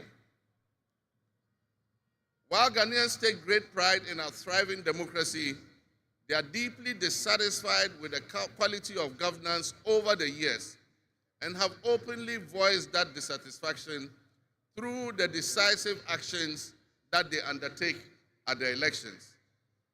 Our people also understand that democracy is not just a token adorned with periodic elections followed by pomp and pageantry with the establishment of a new government. They expect that if democracy is celebrated as a superior means of governance, then its outcomes must be more tangible and benefit them in their individual lives. Any honest introspection and reflection on the pulse of our nation would reveal that many within our population do not feel that they have benefited from or partaking in this democratic dividend. Where people buffeted by severe economic crisis and hardships, and in the last few years, we have lurched from crisis to crisis. But there is hope on the horizon. Today should mark the beginning of a new opportunity, an opportunity for us to make a difference in our governance and our economic management. We shall reset our dear nation, Ghana.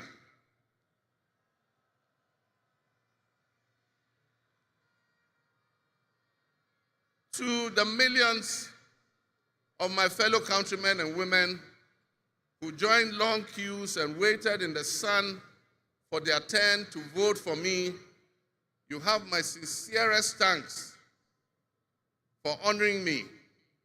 My firm, immutable assurance is that your vote will matter in the work that I'll do to make a difference in the destiny of this dear nation of ours. Your courage to bring change will not go in vain. Our nation was born with much promise.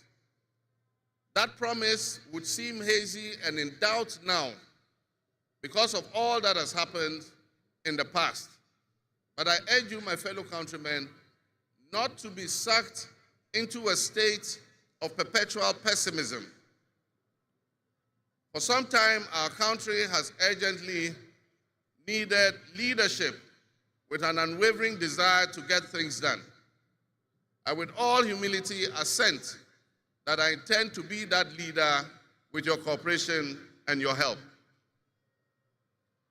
As your next leader, I shall strive to exercise sound judgment and be able to make the right calls at the right time.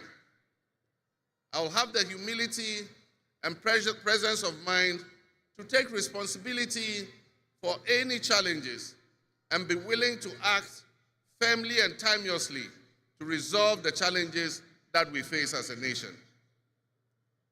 Since the elections, I have read and heard the word hope used many times in relation to my presidency and what it should offer the citizens of Ghana. I intend to speak plainly and clearly to you today, and every time I address you subsequently, I intend to always tell you the truth. The circumstances we find ourselves in are indeed dire, but even so, I'll be decisive and swift in my actions.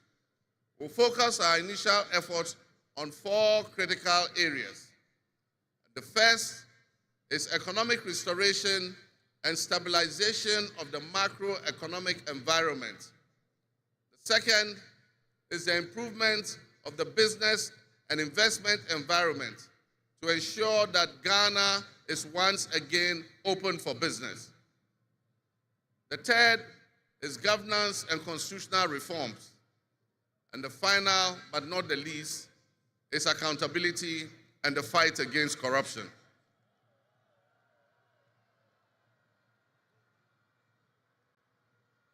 My brothers and sisters, actions have always spoken louder than words.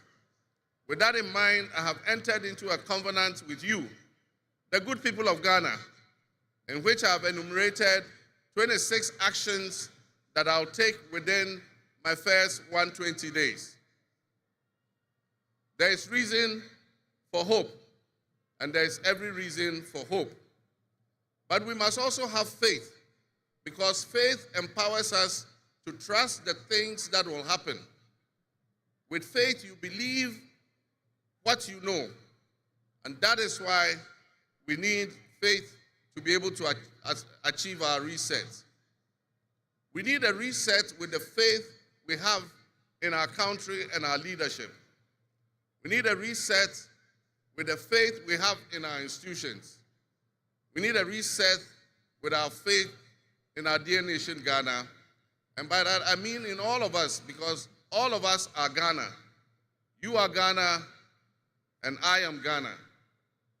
All of you seated here today, Ghanaian citizens, you are Ghana.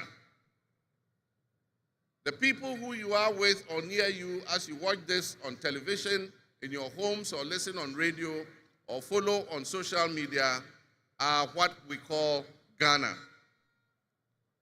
I ask that we enter into the covenant with the Ghana we all love and the good people of our country who make up this dear nation. And I ask that you envision a Ghana that you want to live in, a Ghana that you want to leave behind to your children and your grandchildren. What can you do to help build that better Ghana that we all strive for? What behaviors, what attitudes, and mindsets can we reset? We need a reset, and we have faith in Ghana's ability to overcome, excel, and be so successful with this reset that it will be difficult to imagine a time when that was not the case. As we stand at this momentous crossroads in our nation's history, I am honored and humbled to accept the mantle of the President of the Republic of Ghana. Today, we celebrate a new administration and herald an unprecedented era of opportunity and transformation. With Nana Jane Opoku-Agyeman by my side, we are poised to embark on a journey of progress and inclusivity, united in our vision for a more prosperous Ghana. This day is particularly special for us and for every Ghanaian who dreams of a society where barriers are shattered and ambitions are realized. With the inauguration of Ghana's first female vice president, we have turned a significant page in our history. Nana Jane's ascension to the high office is not merely a personal triumph. It symbolizes our collective commitment to fostering a nation where gender equality and female representation are cherished and amplified. This is a powerful testament to the power of diverse voices to shape the future, voices that have the courage to soar beyond our traditional confines. My brothers and sisters, together as we look to the horizon, we reaffirm our dedication to breaking the glass ceiling that has long hindered many from reaching their full potential. Governance that reflects all segments of our population, strengthens our democracy, and enriches our conversation. We stand committed to enacting policies that empower women and ensure that the door of opportunity is opened wide for our youth and our women, regardless of their background. Together, we'll galvanize our efforts to create a society where every Ghanaian can dream, believe, and achieve without any restraints. Remember that great leadership is not defined merely by the offices we occupy, but by the legacy that we leave for future generations. My administration, along with my Vice President, Nana Opoku-Agyeman, will prioritize inclusivity, accountability, and innovation, forging pathways that will lead to the upliftment of all of our citizens. I'm profoundly grateful for this moment, a cornerstone in our journey towards a brighter future for Ghana. In this resounding victory, I see a clarion call, particularly from the youth of Ghana, a generation that is brimming with potential and dreams that are waiting to be realized. This moment is a powerful affirmation that your voices matter, that your aspirations are valid, and that your future must be our priority. We're committed to translating your hopes into action and creating opportunities for education, entrepreneurship, employment, and empowerment. Our policies will be tailored to sustain innovation and foster industry that engages today's young minds and equip them with the skills needed for tomorrow's challenges. Together with the private sector and captains of business, we will create decent and well-paying jobs. As we embark on this new chapter, I assure you that our decisions will champion diversity in all facets of governance, ensuring that every Ghanaian, regardless of your ethnicity, your gender, your age, your religion, or any background, will have the opportunity to contribute to our nation's story. Ghana's youth represent the heartbeat of our democracy. Their ambition will drive our policies as we strive to create an inclusive, equitable society where everyone has a seat at the table. Our vision hinges on the introduction and implementation of a 24-hour economy. We envisage an innovative and vibrant 24-hour Ghanaian economy, which will also be anchored in agriculture and agribusiness. This innovative approach would unlock potentials that have long remained dormant, enabling us to harness the energy and creativity of all our people. Just imagine a Ghana where our markets are alive and bustling at all hours of the day, with responsive public services accessible at all times, such that businesses can operate flexibly to meet the diverse demands that they are subjected to. And young people, including entrepreneurs, can find opportunities regardless of traditional institutions. The 24-hour economy model will also bolster job creation for the young people, stimulate local industry, and attract foreign investments, and allow us to build resilient communities and a sustainable future. This vision extends beyond mere economic transactions. It symbolizes empowerment, the empowerment of every Ghanaian to contribute to our national progress. My fellow citizens, this vision will allow us to embrace diversity, to cater to varied lifestyles and preferences, and foster a culture of inclusion, ensure that every citizen can enjoy the fruits of his hard work. To the business leaders and entrepreneurs, I invite you to support this new model and join me in shaping a business environment where creativity thrives and where the fruits of your investments contribute to the collective welfare of our nation. Your role in driving our economy forward cannot be overstated. Your innovation and dedication will be a backbone of our success story. And I pledge to you that we would look at the tax regime and rationalize them so that they are more transparent and fair. Members of the business community, I assure you, Ghana is open for business again. Let me thank you, Your Excellencies, my fellow presidents, for leaving what is a busy schedule behind and coming to join us at this ceremony. Your presence brings honor to this inaugural ceremony.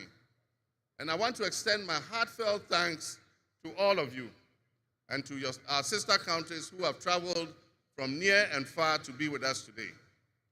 Your presence is a testament to the strong bonds of friendship and cooperation that exist between our nations. And I promise you I will work to foster the partnerships that transcends our borders, and I'll work collectively with you towards regional stability, economic growth, and mutual respect between our nations. To my friends from across Africa and the world, I thank you and welcome you to Ghana. And in our local parlance, I say Akwaba to all of you. To my family and fellow citizens, my wife Lodina, I thank you for your unwavering support and commitment to our shared vision. This journey is not mine alone. It belongs to all of us. It belongs to each of you. Let today be the dawn of a new era of hope, an era of job creation, an era of accountability, an era of institutional strengthening and resilience, and an era of unparalleled potential for all Ghanaians. We will write the next chapter in Ghana's story, and it will be one of promise, transparency, and transformative progress.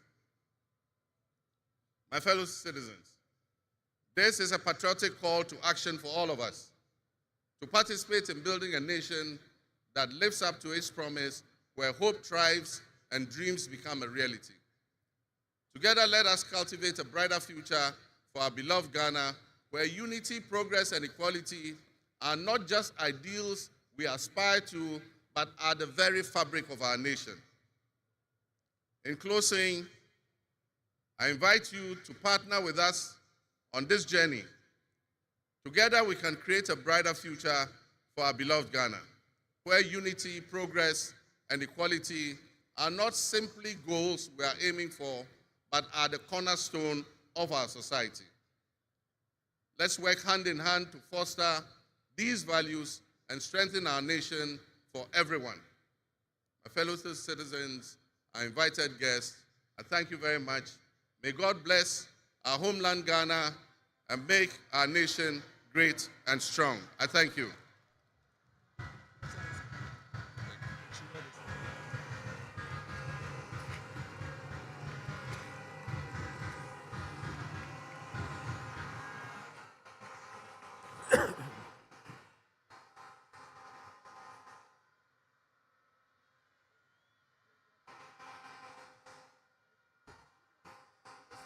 Yeah.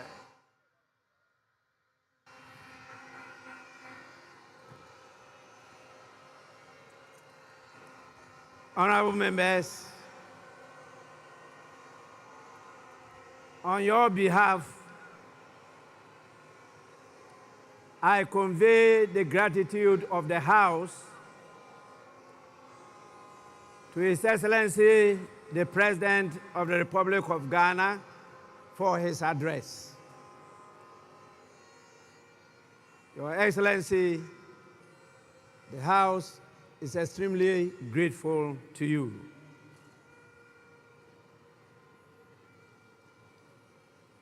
Honorable members, may now we have the presence of our special guest of honor in the distinguished personality of His Excellency Bola Ahmed Tinubu, the President of the Republic of the Federal, I should say the Federal Republic of Nigeria.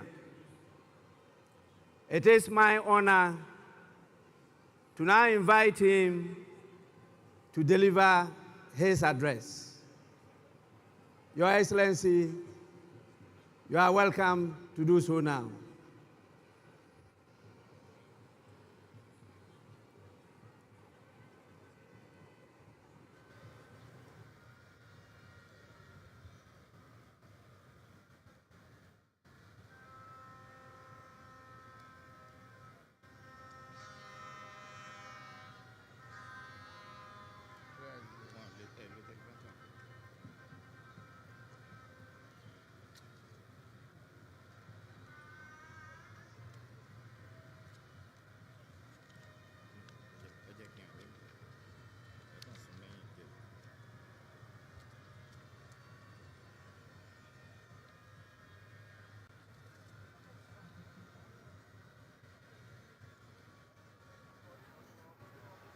Your Excellency,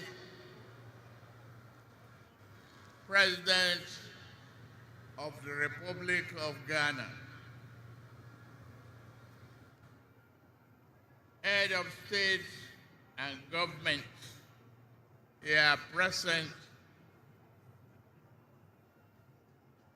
Right Honorable Speaker and members of Parliament of Ghana, members of the diplomatic corps, eminent personalities here present, distinguished ladies and gentlemen. It is always good when a friend and brother can visit the home of a close neighbor to celebrate his success and progress with him. Today, we celebrate African democracy as Ghana and our beloved people mark the transition from one democratic government to another. This moment does not merely symbolize another milestone in the evolution of Ghanaians' democratic society. It further demonstrates that in West Africa, we are capable of democratic and productive endeavors.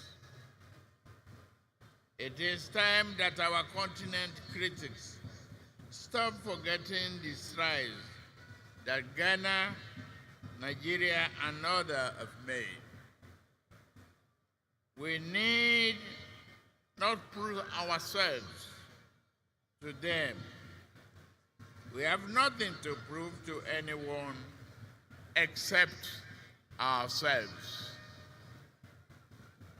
We will lift our nations out of poverty and build strong and resilient economies for our people.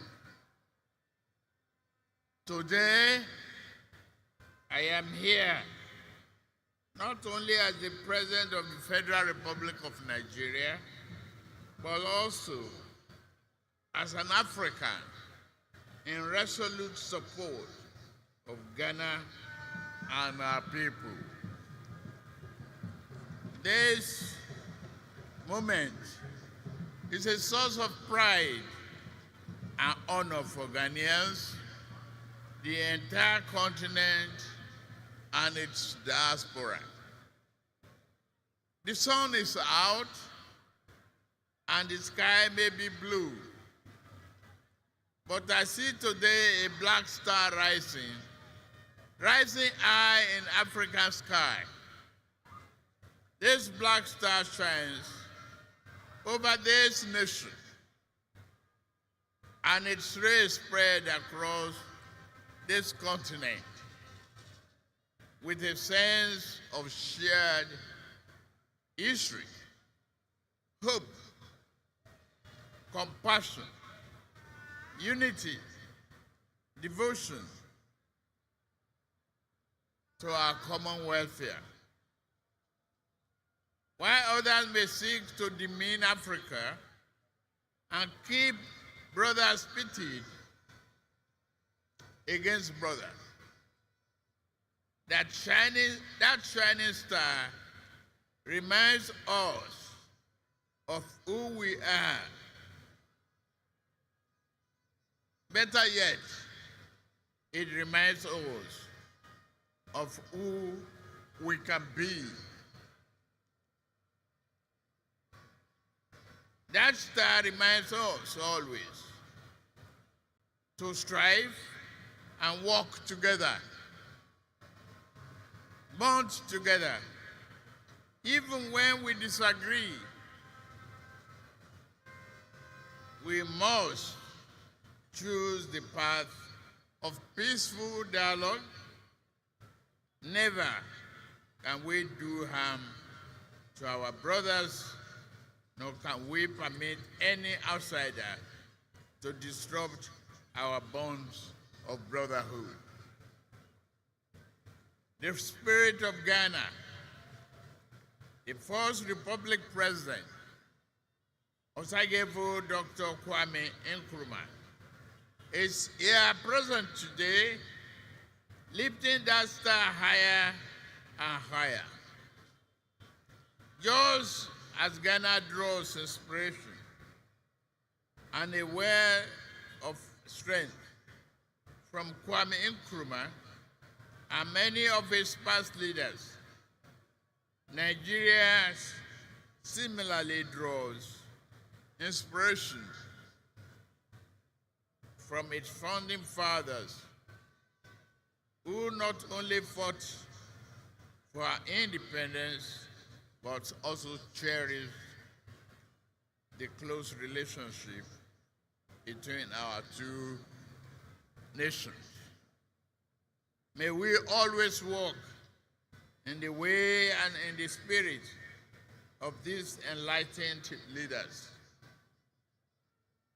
Ghana is in harmony with that spirit, and President John Mahama inauguration today reflect that. Your new president is a man of patriotic vision and substance. He loves his nation and his people to the core. He believes that your nation has a mission and intend for you all to fulfill it. No one can ask more of a leader than that. President John Mahama and I share a deep friendship. My dear brother, I am here to walk with you. You know you can count on Nigeria's support at any given time. You call on me. We are your brothers and sisters. We shall always be there for you. May your administration be a profound success and progress for you, Ghanaians, and entire region. I am confident that new government under the leadership of President John Mahama will work with Nigeria to strengthen this powerful bond, leading to greater shared progress, prosperity for the people of our two nations. I have no doubt that your administration will bring about positive change and progress. Your accession to the power should also mark a new and invigorating momentum in pursuing sub-regional and integration and progress. With laser focus, we can tackle our people's most pressing problem of poverty, youth unemployment, instability, insurgency, and many other problems hampering our desired progress. May Ghana's democracy continue to grow stronger. May progress and prosperity be your portion. Let us all look forward to a future filled with hope, opportunity, and progress. God bless Ghana and its beloved people.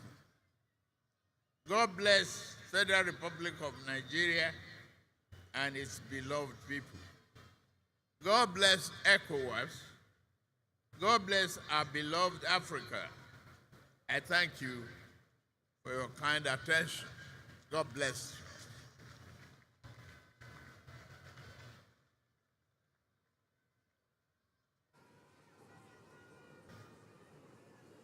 Honorable members, we are indeed inspired by the warm words of His Excellency, the President of the Federal Republic of Nigeria.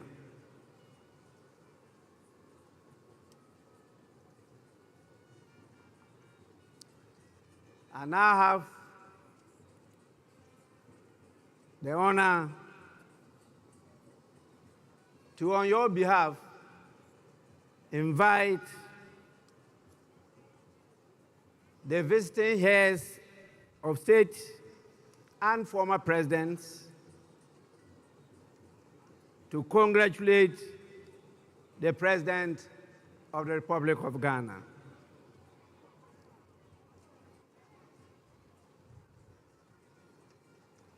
I have a real tall list.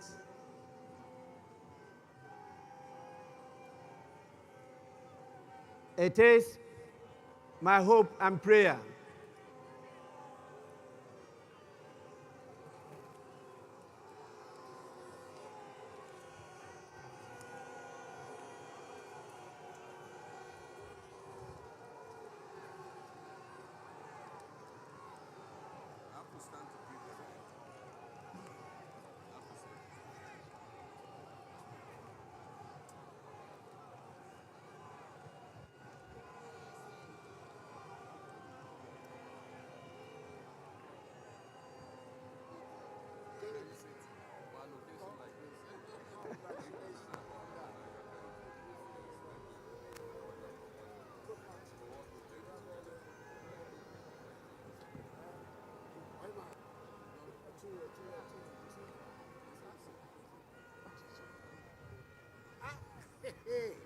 twice elected in my kingdom.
as highlighted by the President and our special guest of honor, His Excellency Ahmed Bola Tinubu of the Federal Republic of Nigeria. Now, what else? What is the next Honourable on the members. agenda? Because very soon we will witness. Honourable members, I will now, on your behalf, call the names of our distinguished dignitaries, the heads of states and presidents from various countries, to come to congratulate His Excellency, the President of Ghana. And I will start with our special guest, the President, the Commander-in-Chief, and the Head of State of the Federal Republic of Nigeria, the person of His Excellency Bola Ahmed Tinubu, to lead in this whole exercise. Your Excellency, you may proceed to do so now.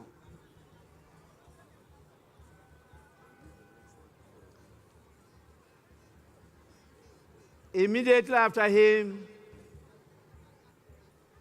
will be His Excellency, the President of the Republic of Rwanda, His Excellency Paul Kagame.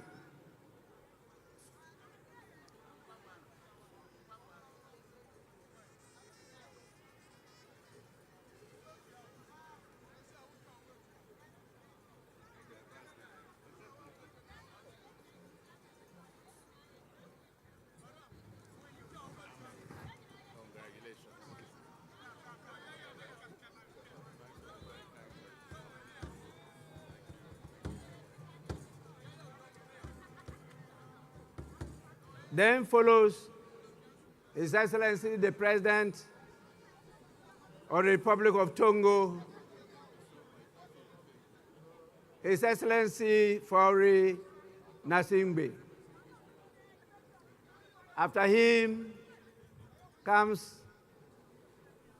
His Excellency, the President of Benin, the Republic of Benin, in the person of Patrice Talon.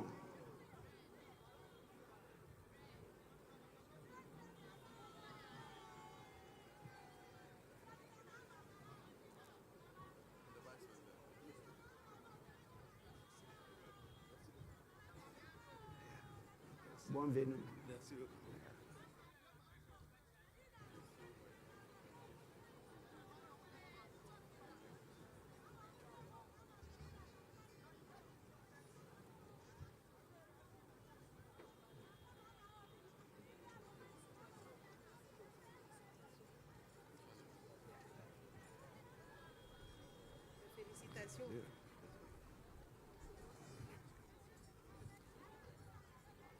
Then follows the President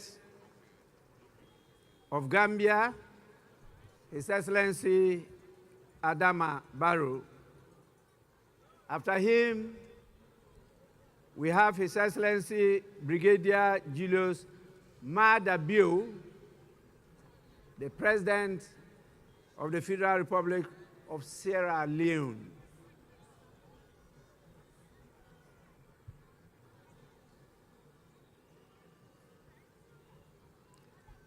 Immediately follows His Excellency Felix Antoine Tshisekedi Chilombo, the President of the Democratic Republic of Congo.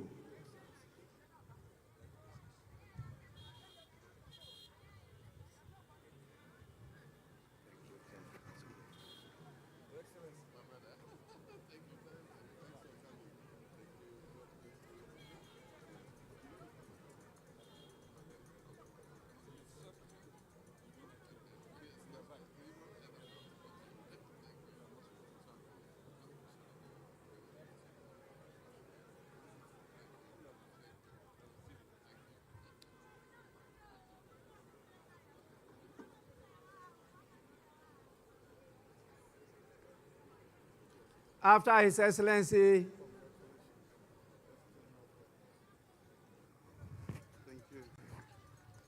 the President of the Democratic Republic of Congo, we have His Excellency Umaru Sisoko Embalo, the President of the Republic of Guinea-Bissau.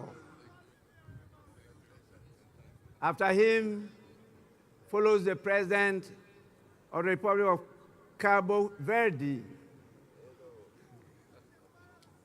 His Excellency Jose Maria Neves.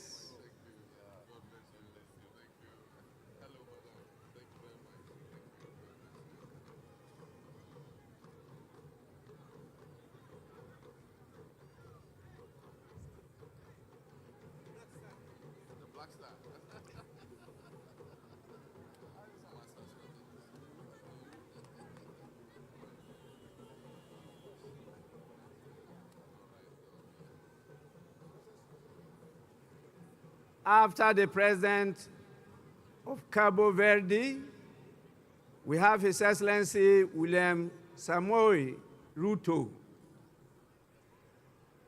the rural boy, who is the President of the Republic of Kenya.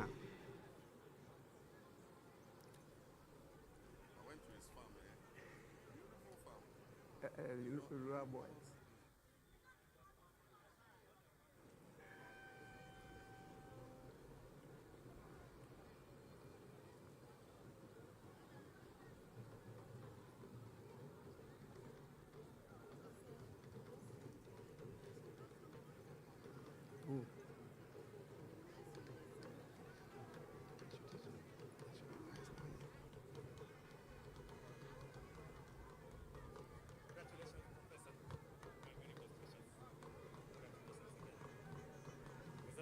The rural boy. Thank you very much. You're welcome.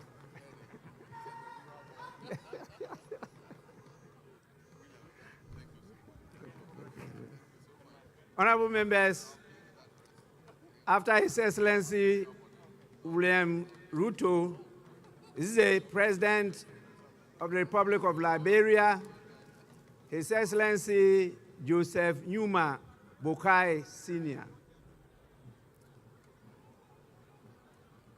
We also have His Excellency the President, Dr. Nangolo Mbumba. He is the President of the Republic of Namibia. Sorry. That is a she, not a he. Doctor, you may forgive me.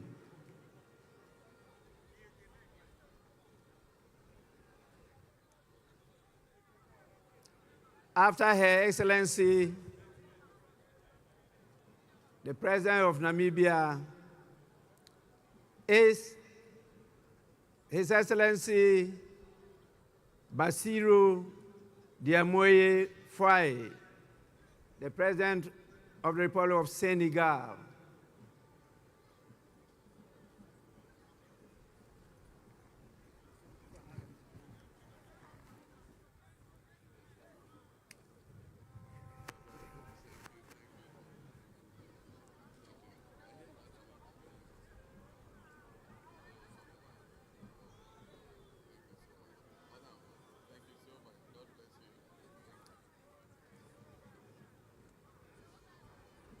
We then have the President of the Republic of Chad, in the person of His Excellency Mahama Idris Deby Itno.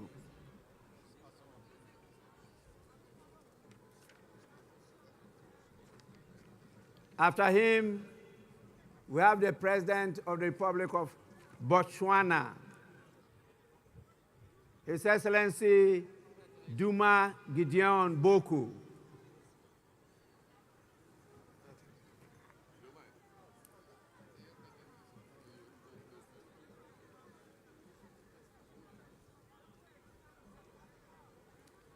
After him comes the head of state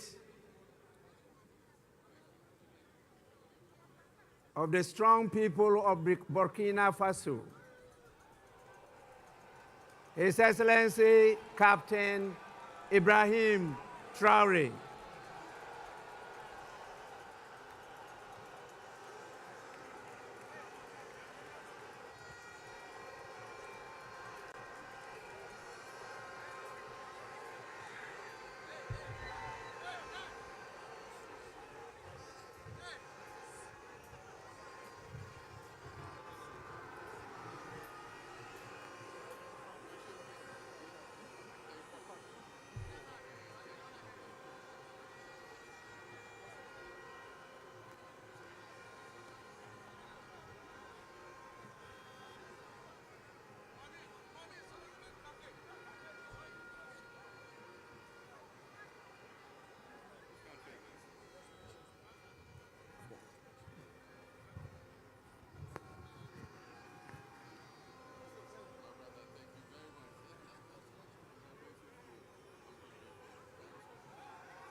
Honorable members, the full meaning of Burkina Faso means strong men and women of integrity.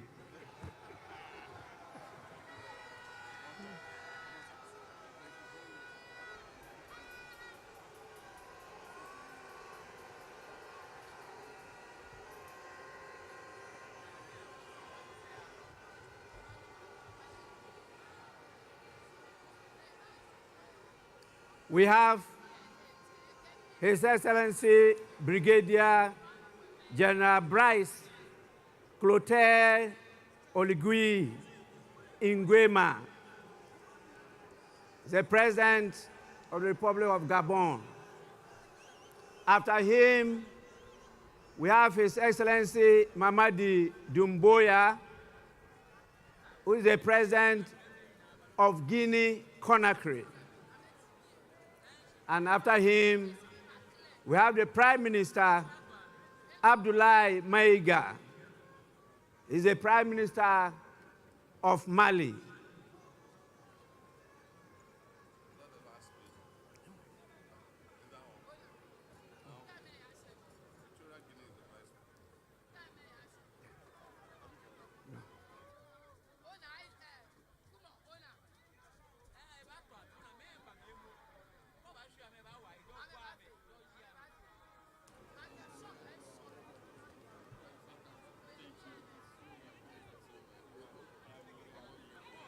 We also have the Prime Minister of Niger in the person of Mr. Lamine Zain Ali Mahman, and the Prime Minister of Haiti, His Excellency Fritz Alphonse Jean.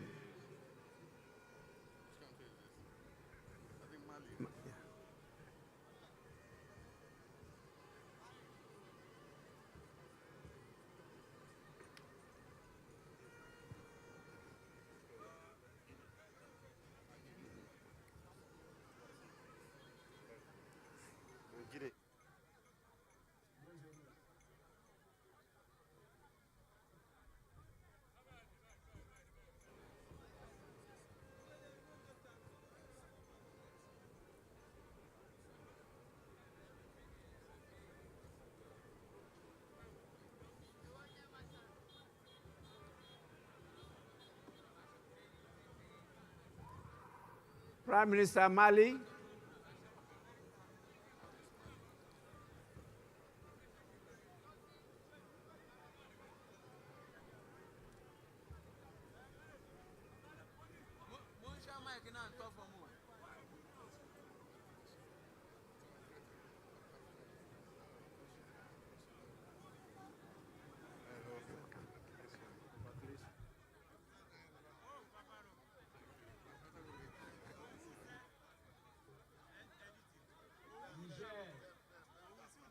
Prime Minister of Niger.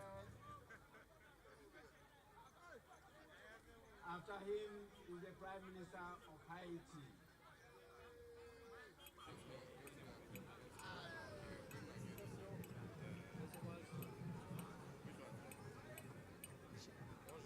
Bonjour, ça va? Bienvenue.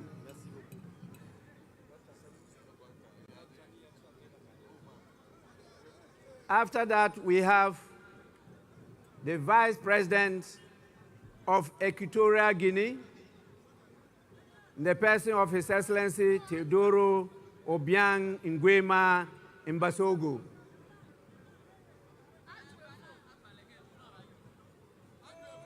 Then follows the Vice President of Uganda,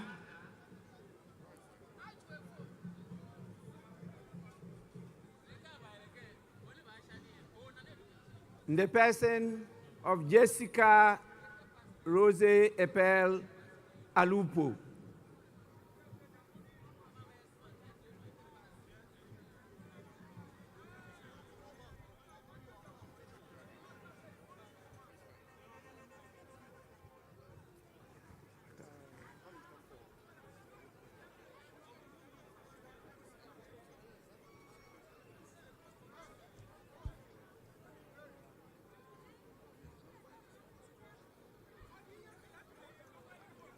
We have the Vice President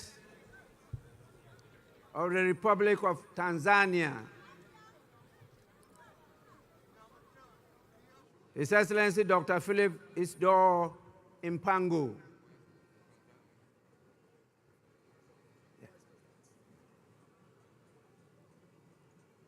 That is rather the Vice President of Tanzania.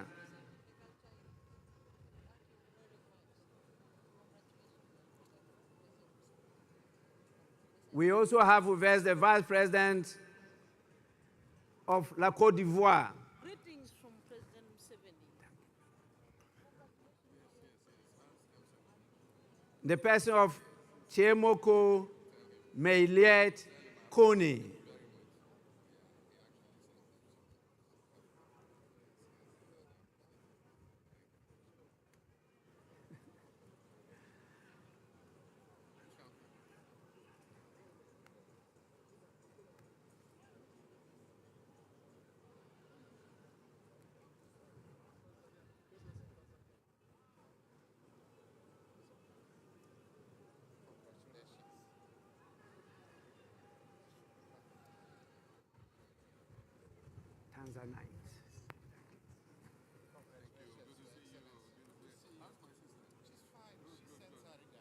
La Côte d'Ivoire.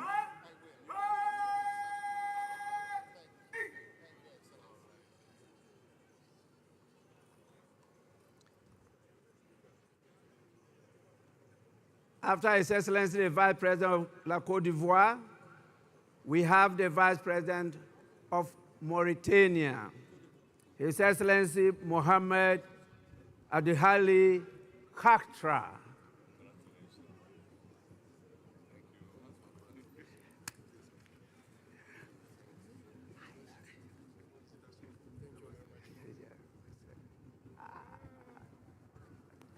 Mon ami.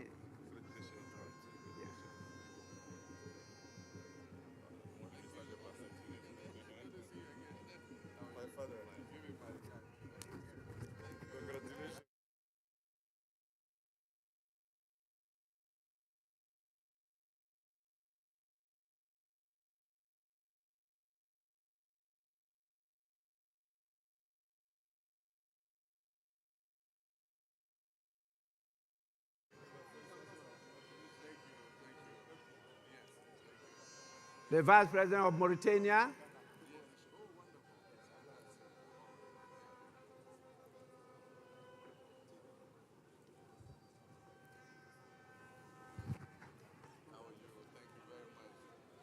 we now have the Speaker of Parliament of the Kingdom of Morocco, His Excellency Rashid Talbi Alami.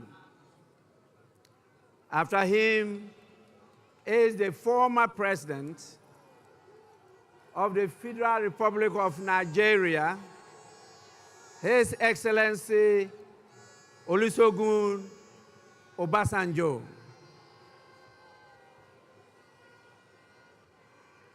Together with his younger brother, the former president of Nigeria, His Excellency Goodluck Ebele Jonathan.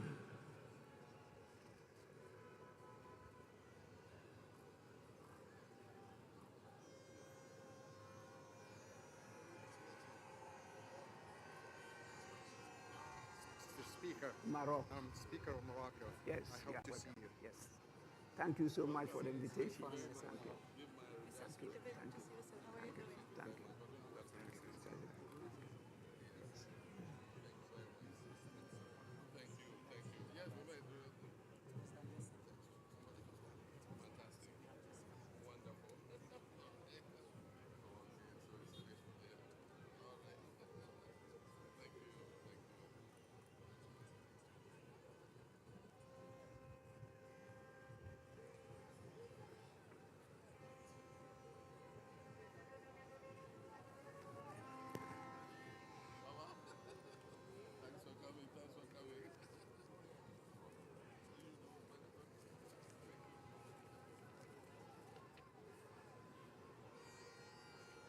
After His Excellency Goodluck Ebele Jonathan,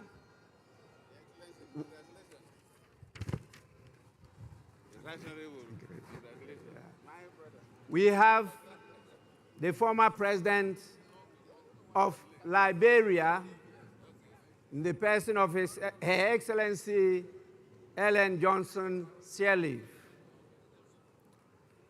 After her, we have the former president of the Federal Republic of South Africa, in the person of His Excellency Jacob Zuma.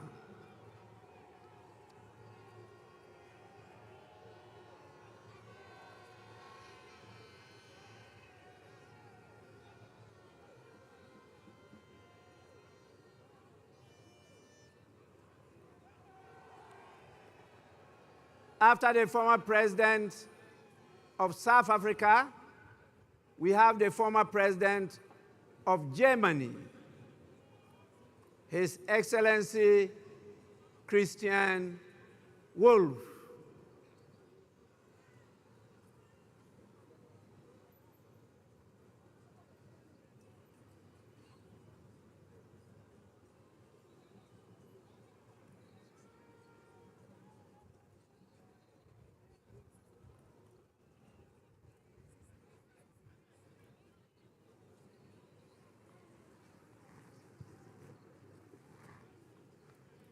After Germany, follows the foreign minister of the European Union, Belgium, European Affairs, Foreign Trade, and the Funeral Culture Institute. His Excellency Bernard Quintin.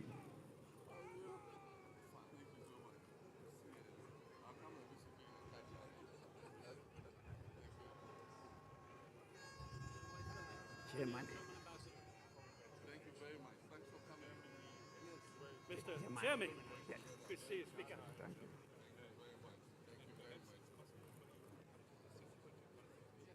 After the foreign minister of EU, we have the senior minister, His Excellency Jean-Jacques Broya of Congo, Brazzaville.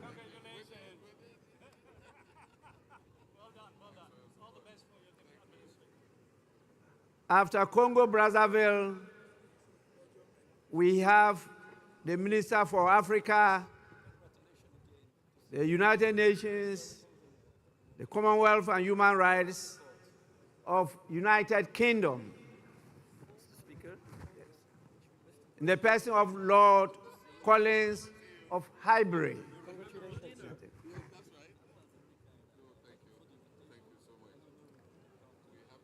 After him comes the Minister for Defense of Zimbabwe, Honorable Opa Michinguri Kashiri.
We also have the Minister for Housing, Lands and Maintenance of Barbados, Honorable Dwight Sutherland, Member of Parliament.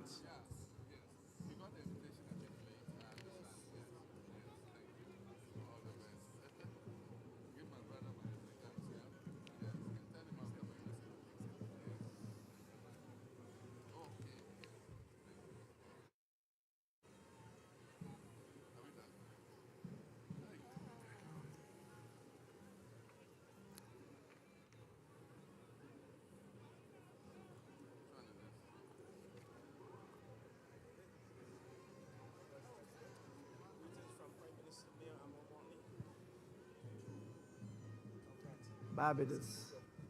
Greetings from Prime Minister. Yes.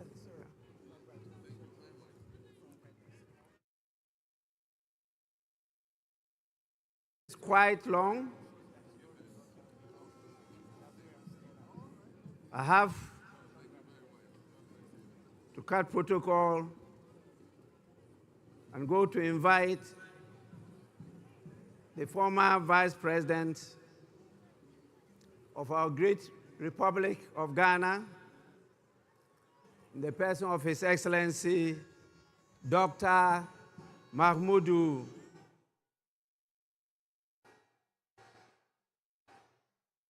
Baumia.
Honorable members, once again, the list is very, very long.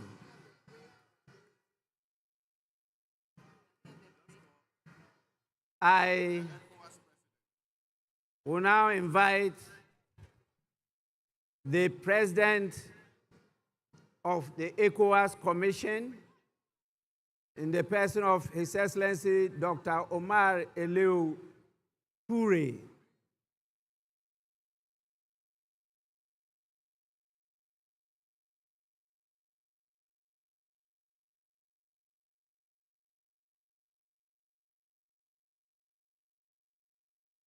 We have so many special envoys and ministers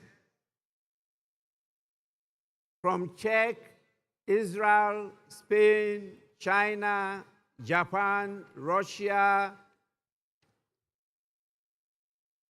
We have the mayor of Los Angeles, United States. And please, you are all invited to follow in this order, the order I just mentioned. Thank you. Czech, Israel, Spain, China, Japan, Russia, Mayor of Los Angeles, Deputy General Secretary of the United Nations, Ms. Amina Mohammed,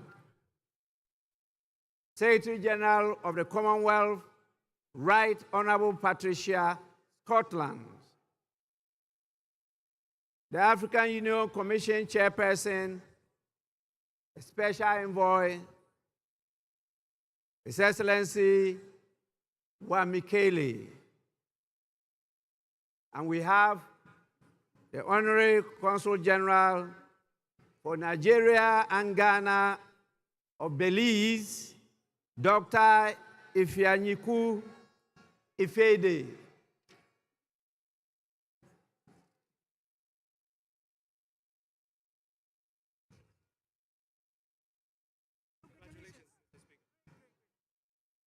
Speaker, expecting the meeting.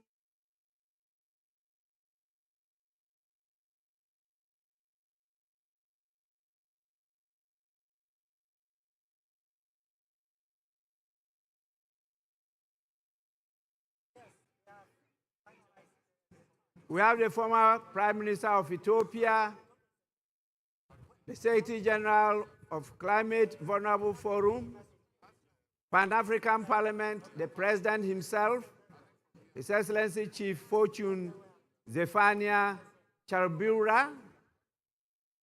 We have the African Development Bank. The President of the African Development Bank is here himself. We have the Vice President of the World Bank in charge of Western and Central Africa. Then the ECOWAS Bank for Investment and Development. The President and Chairman of the Board of Directors. Our own Dr. George Ajekum Donko. We have the United Bank for Africa, Chairman of the group, Mr. Tony Elumelu, and we have the Ambassador of Bahamas,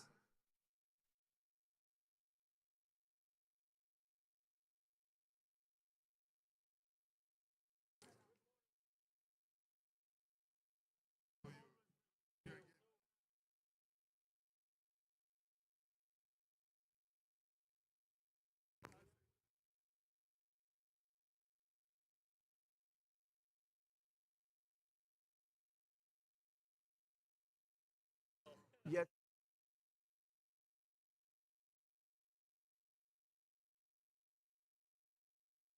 We have the President of the Secretary General of the United Nations Office for West Africa and the Sahel, Mr. Leonardo Santos Simao, and the Deputy National Secretary Advisor to Sheikh Khalid bin Ali Al Khalifa of Bahrain.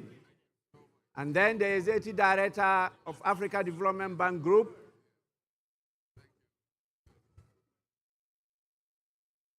and we have the Vice President for Africa International Bank for Reconstruction and Development, Usman Diagana.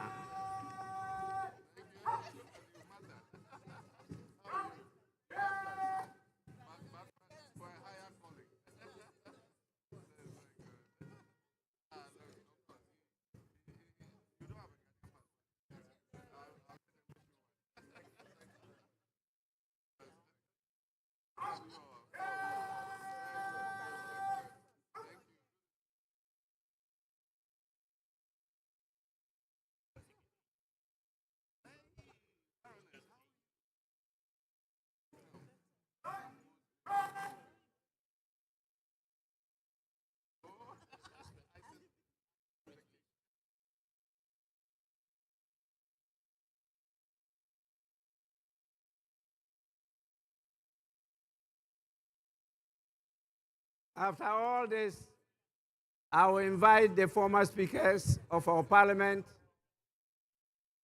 They may come.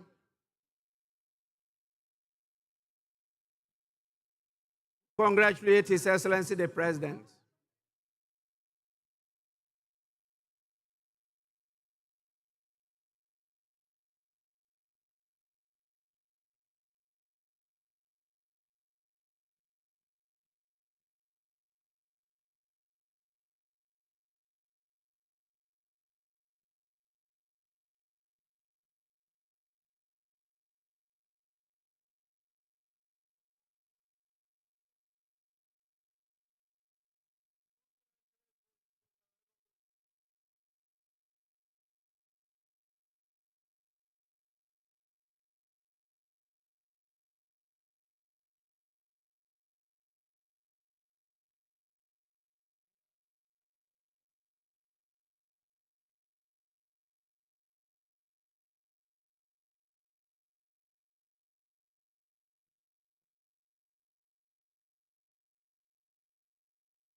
I am compelled by the situation, not only time constraints, but the exhaustion of all gathered here, to invite the chairman of the Council of Elders of the Great Evergreen National Democratic Congress, who could at his pleasure come with some of the executives of the party to congratulate His Excellency the President. And we will crown it all with the First Lady of the Republic of Ghana, Her Excellency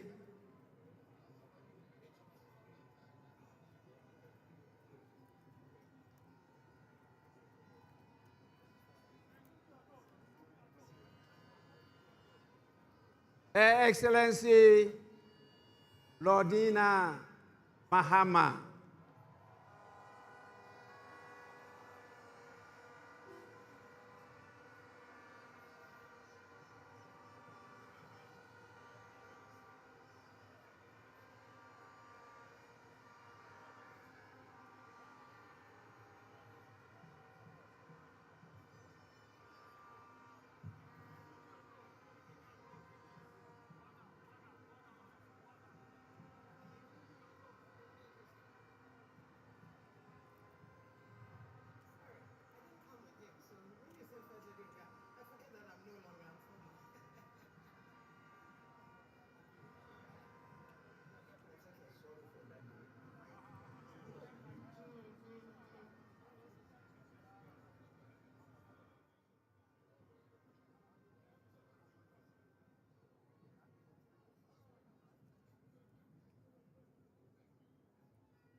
Honorable members,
honorable members,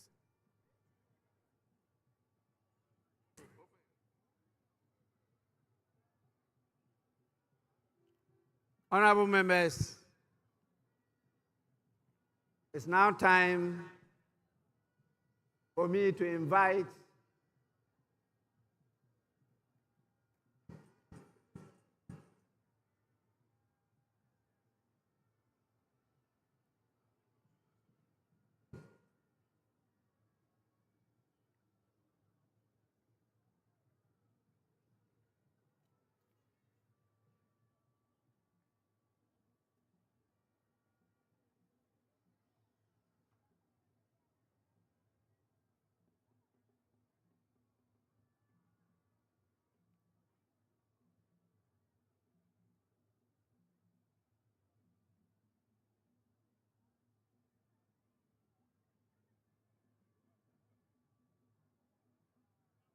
I will now invite the leaders of the House,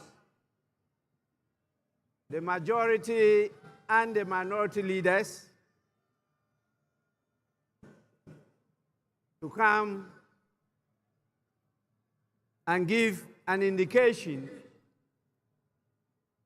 as to where we proceed to from here.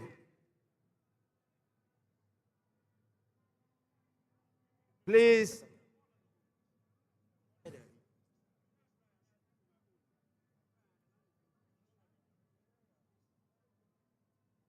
the majority and the minority leaders.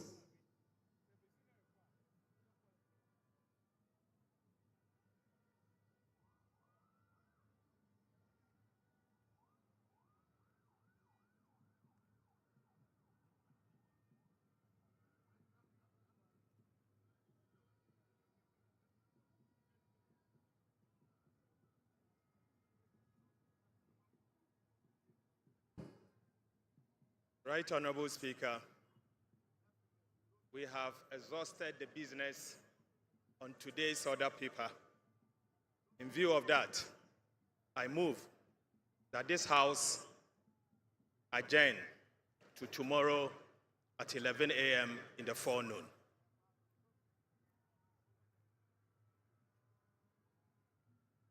Mr. Speaker, it is the desire of the minority that this House be suspended so we continue to do business in fulfillment of the 24-hour economy. However, if the majority leader so pleases, I shall second his motion for adjournment. Thank you very much. Honorable members,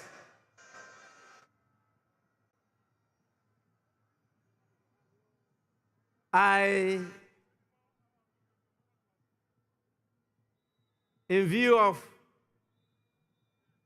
what your leaders have said, adjourn the House to tomorrow, Wednesday, the 8th of January 2025 at 12 noon. The sitting is accordingly adjourned.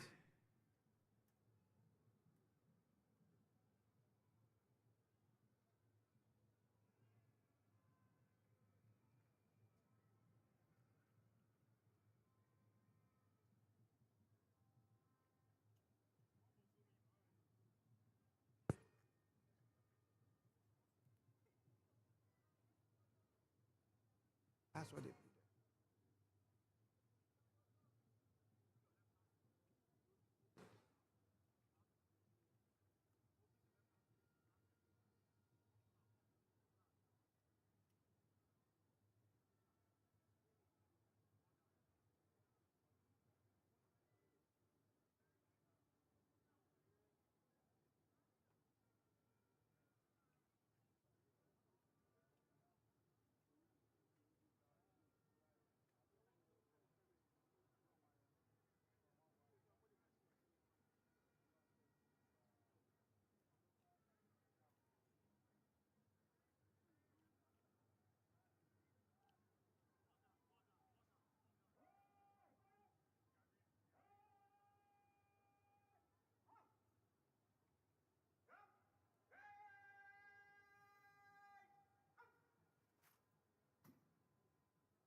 We can't have a full guard of honor without the colors, and on this occasion we'll have the national colors, and that is the flag of Ghana. That is the colors. When we say colors, it's basically flag, and that will be on parade. So very shortly we shall see the full complements, and then we'll see how beautifully it will be executed. Yeah. And as mentioned, there shall be the playing of the national anthem, which will be followed with 21 gun salute. The 21 gun salute is the highest level of honor in ceremonial salutes, and this surpasses all other salutes with fewer rounds. So how would the 21 gun salute So the 21 be gun fired? salute, Is it from the sea, or because it has happened from the sea before with the Ghana Navy doing their thing? on this occasion, it will be fired not too far away from the sea, and that will also be done by the Ghana Navy. Right. And Why the Ghana Navy? So it depends on the duty service that has been selected to perform. So as I mentioned, we have Ghana Air Force. The military can also do the same thing. Fire Yes, we can have the Ghana Navy, the Ghana Army, and that's the 66th Artillery Regiment. They have done that in the past. Okay. So it can fall on any of the services to undertake that task. So right now we can see in our screen the procession by the Right Honorable Speaker. And behind him is the Vice President and the President. They are moving towards the area where we'll have the full guard of honor. And as mentioned earlier, His Excellency John Dramani Mahama will inspect his first guard of honor as the Commander-in-Chief of the Ghana Armed Forces.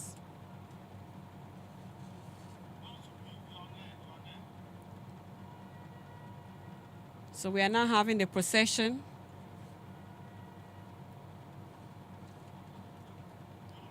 towards the area where the full guard of honor will take place. You have in your screen there the ceremonial distinguished invited ADCs guests, also ladies escorted. and gentlemen, officials of Parliament, the Vice President, and the President of the Republic of Ghana are recessing from the chamber. The President, His Excellency John Dramani Mahama, will now inspect his first guard of honor as the Commander-in-Chief of the Ghana Armed Forces and the 9th President of the 4th Republic of Ghana.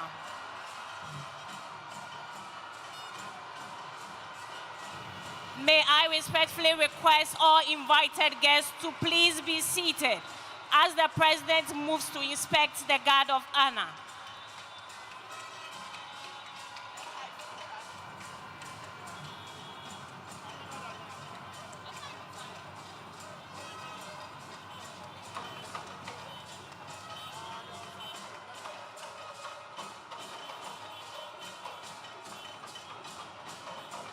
The President will be accompanied by the Vice President, the Speaker of Parliament, the Chief Justice, and his ceremonial aide-de-camp to the saluting days.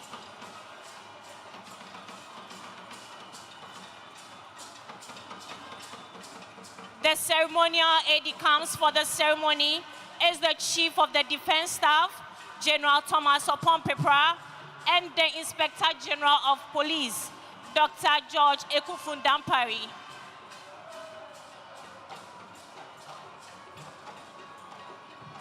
Honor is a military ceremony performed on special occasions to convey respect, dignity, and solemnity. A guard of honor is a formal gesture offered to dignitaries such as heads of state, government, Distinguished guests, the guard of honor is under the command of Lieutenant Ghana Navy, Kenneth Opoku. The second in command is Sub-Lieutenant Harrison Na. The color ensign is Sub-Lieutenant Richard Abwaji Sapon. The conducting warrant officer is Chief Petty Officer Class 2, Kwa Richard. The color escorts are Petty Officer Class 2, Amure Koko Daniel, and Petty Officer Class 2, Owusu Emmanuel. Defense Staff General Thomas Opon-Pepra. Shall we please be upstanding for the national anthem and the 21-gun salute, as mentioned earlier.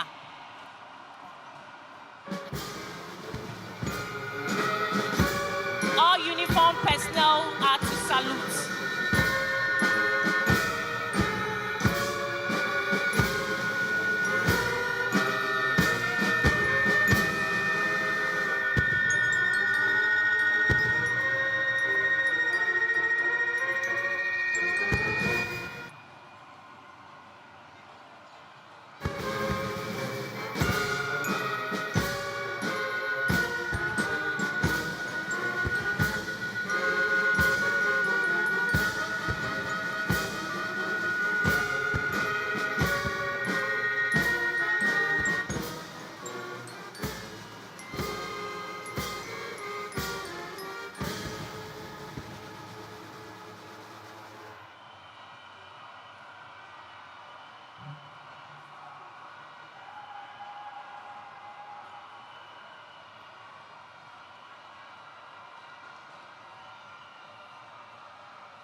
Please be seated.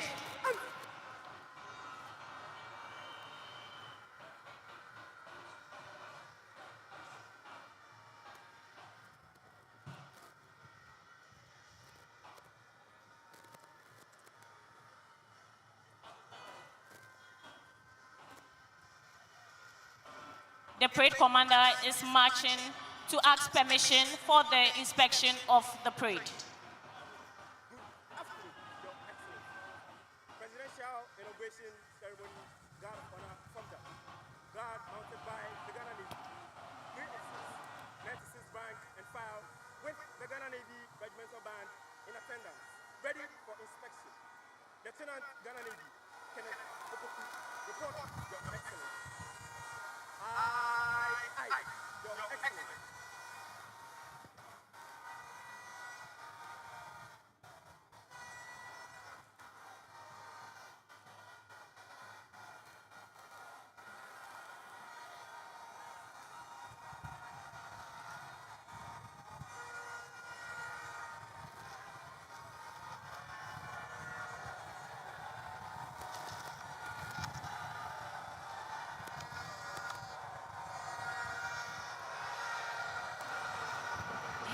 Your Excellencies, distinguished guests, ladies and gentlemen, this morning we have the Navy Regimental Band on parade. It's under the command of Sub-Lieutenant Doris Iboni.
Your Excellency, inspection over.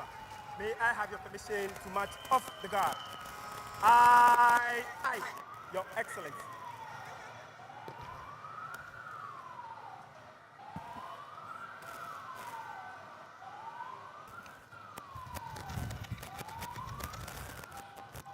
Distinguished invited guests, ladies and gentlemen, this marks the end of the inauguration of His Excellency John Dramani Mahama as the President of the Republic of Ghana and Commander-in-Chief of the Ghana Armed Forces, and the Vice President, Professor Jane Nana Opoku-Agyeman. Distinguished invited guests, ladies and gentlemen, let's all remain seated as the President takes leave of us.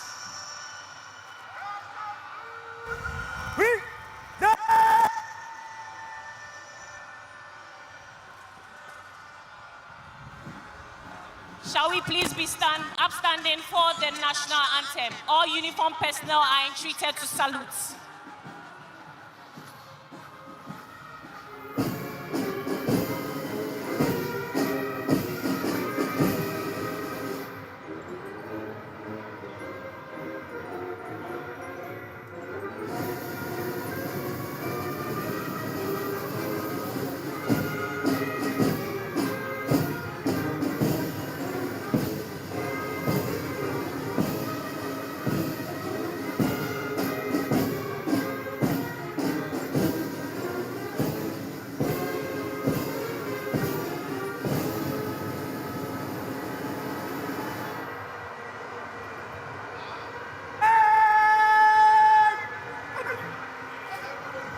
Distinguished invited guests, ladies and gentlemen, let's all remain seated as the President takes leave of us. Please be seated.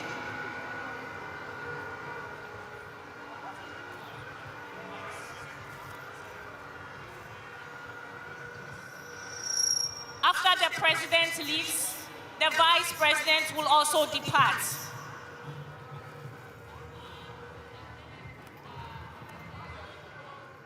After the Vice President, followed by the Speaker of Parliament and the Chief Justice, Her Ladyship.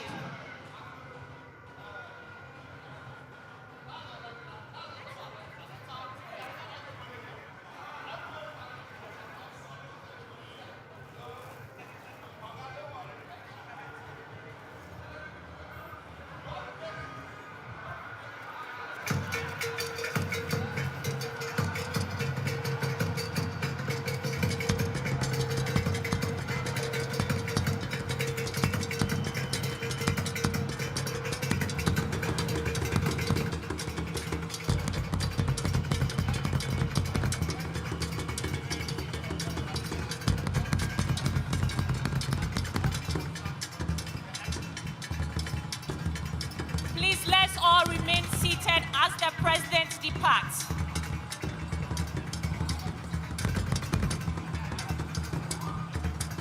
dignitaries who depart as protocol demands. Please, let's clear the way for the president to leave.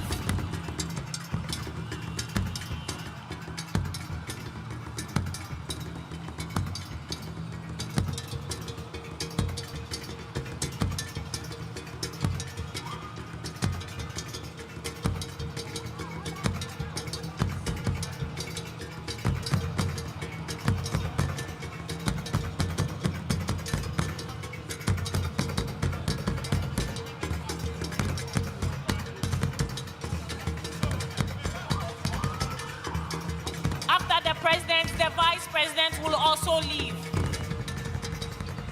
followed by the Speaker of Parliament and the Chief Justice, Her Ladyship.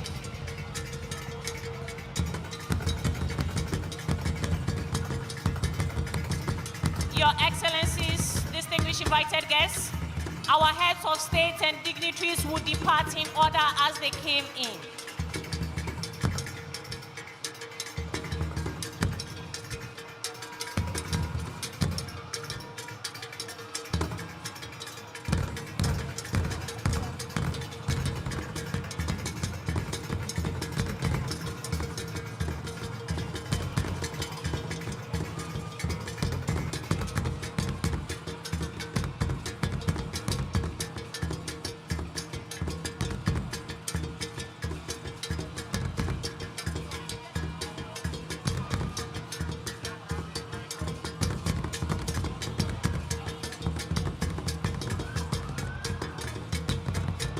Our visiting heads of state and dignitaries will depart in order as they came in. The first to depart will be the President of Nigeria, followed by Benin, Burkina Faso, Cape Verde, Cote d'Ivoire, Congo-Brazzaville, Democratic Republic of Congo, Equatorial Guinea, Egypt, the Gambia, Guinea, Guinea-Bissau, Kenya, Liberia, Mali, Mauritania, Niger, Namibia, Rwanda, Senegal, Sierra Leone, South Africa, Uganda, Tanzania, Togo, Botswana, Barbados, Morocco, and Gabon.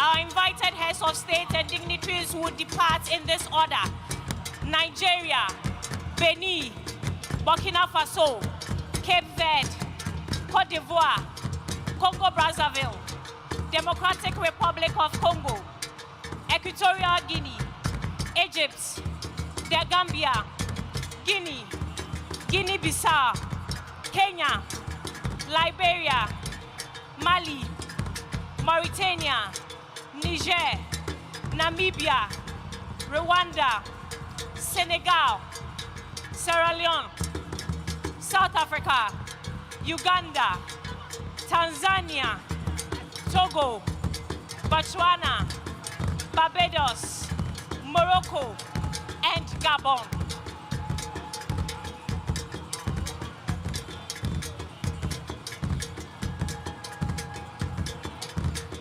After which His Excellency John Agyekum Kufuor will also depart, followed by His Excellency Nana Addo Dankwa Akufo-Addo and Her Excellency Rebecca Akufo-Addo, followed by His Excellency Dr. Mahamudu Bawumia and Her Excellency Samira Bawumia.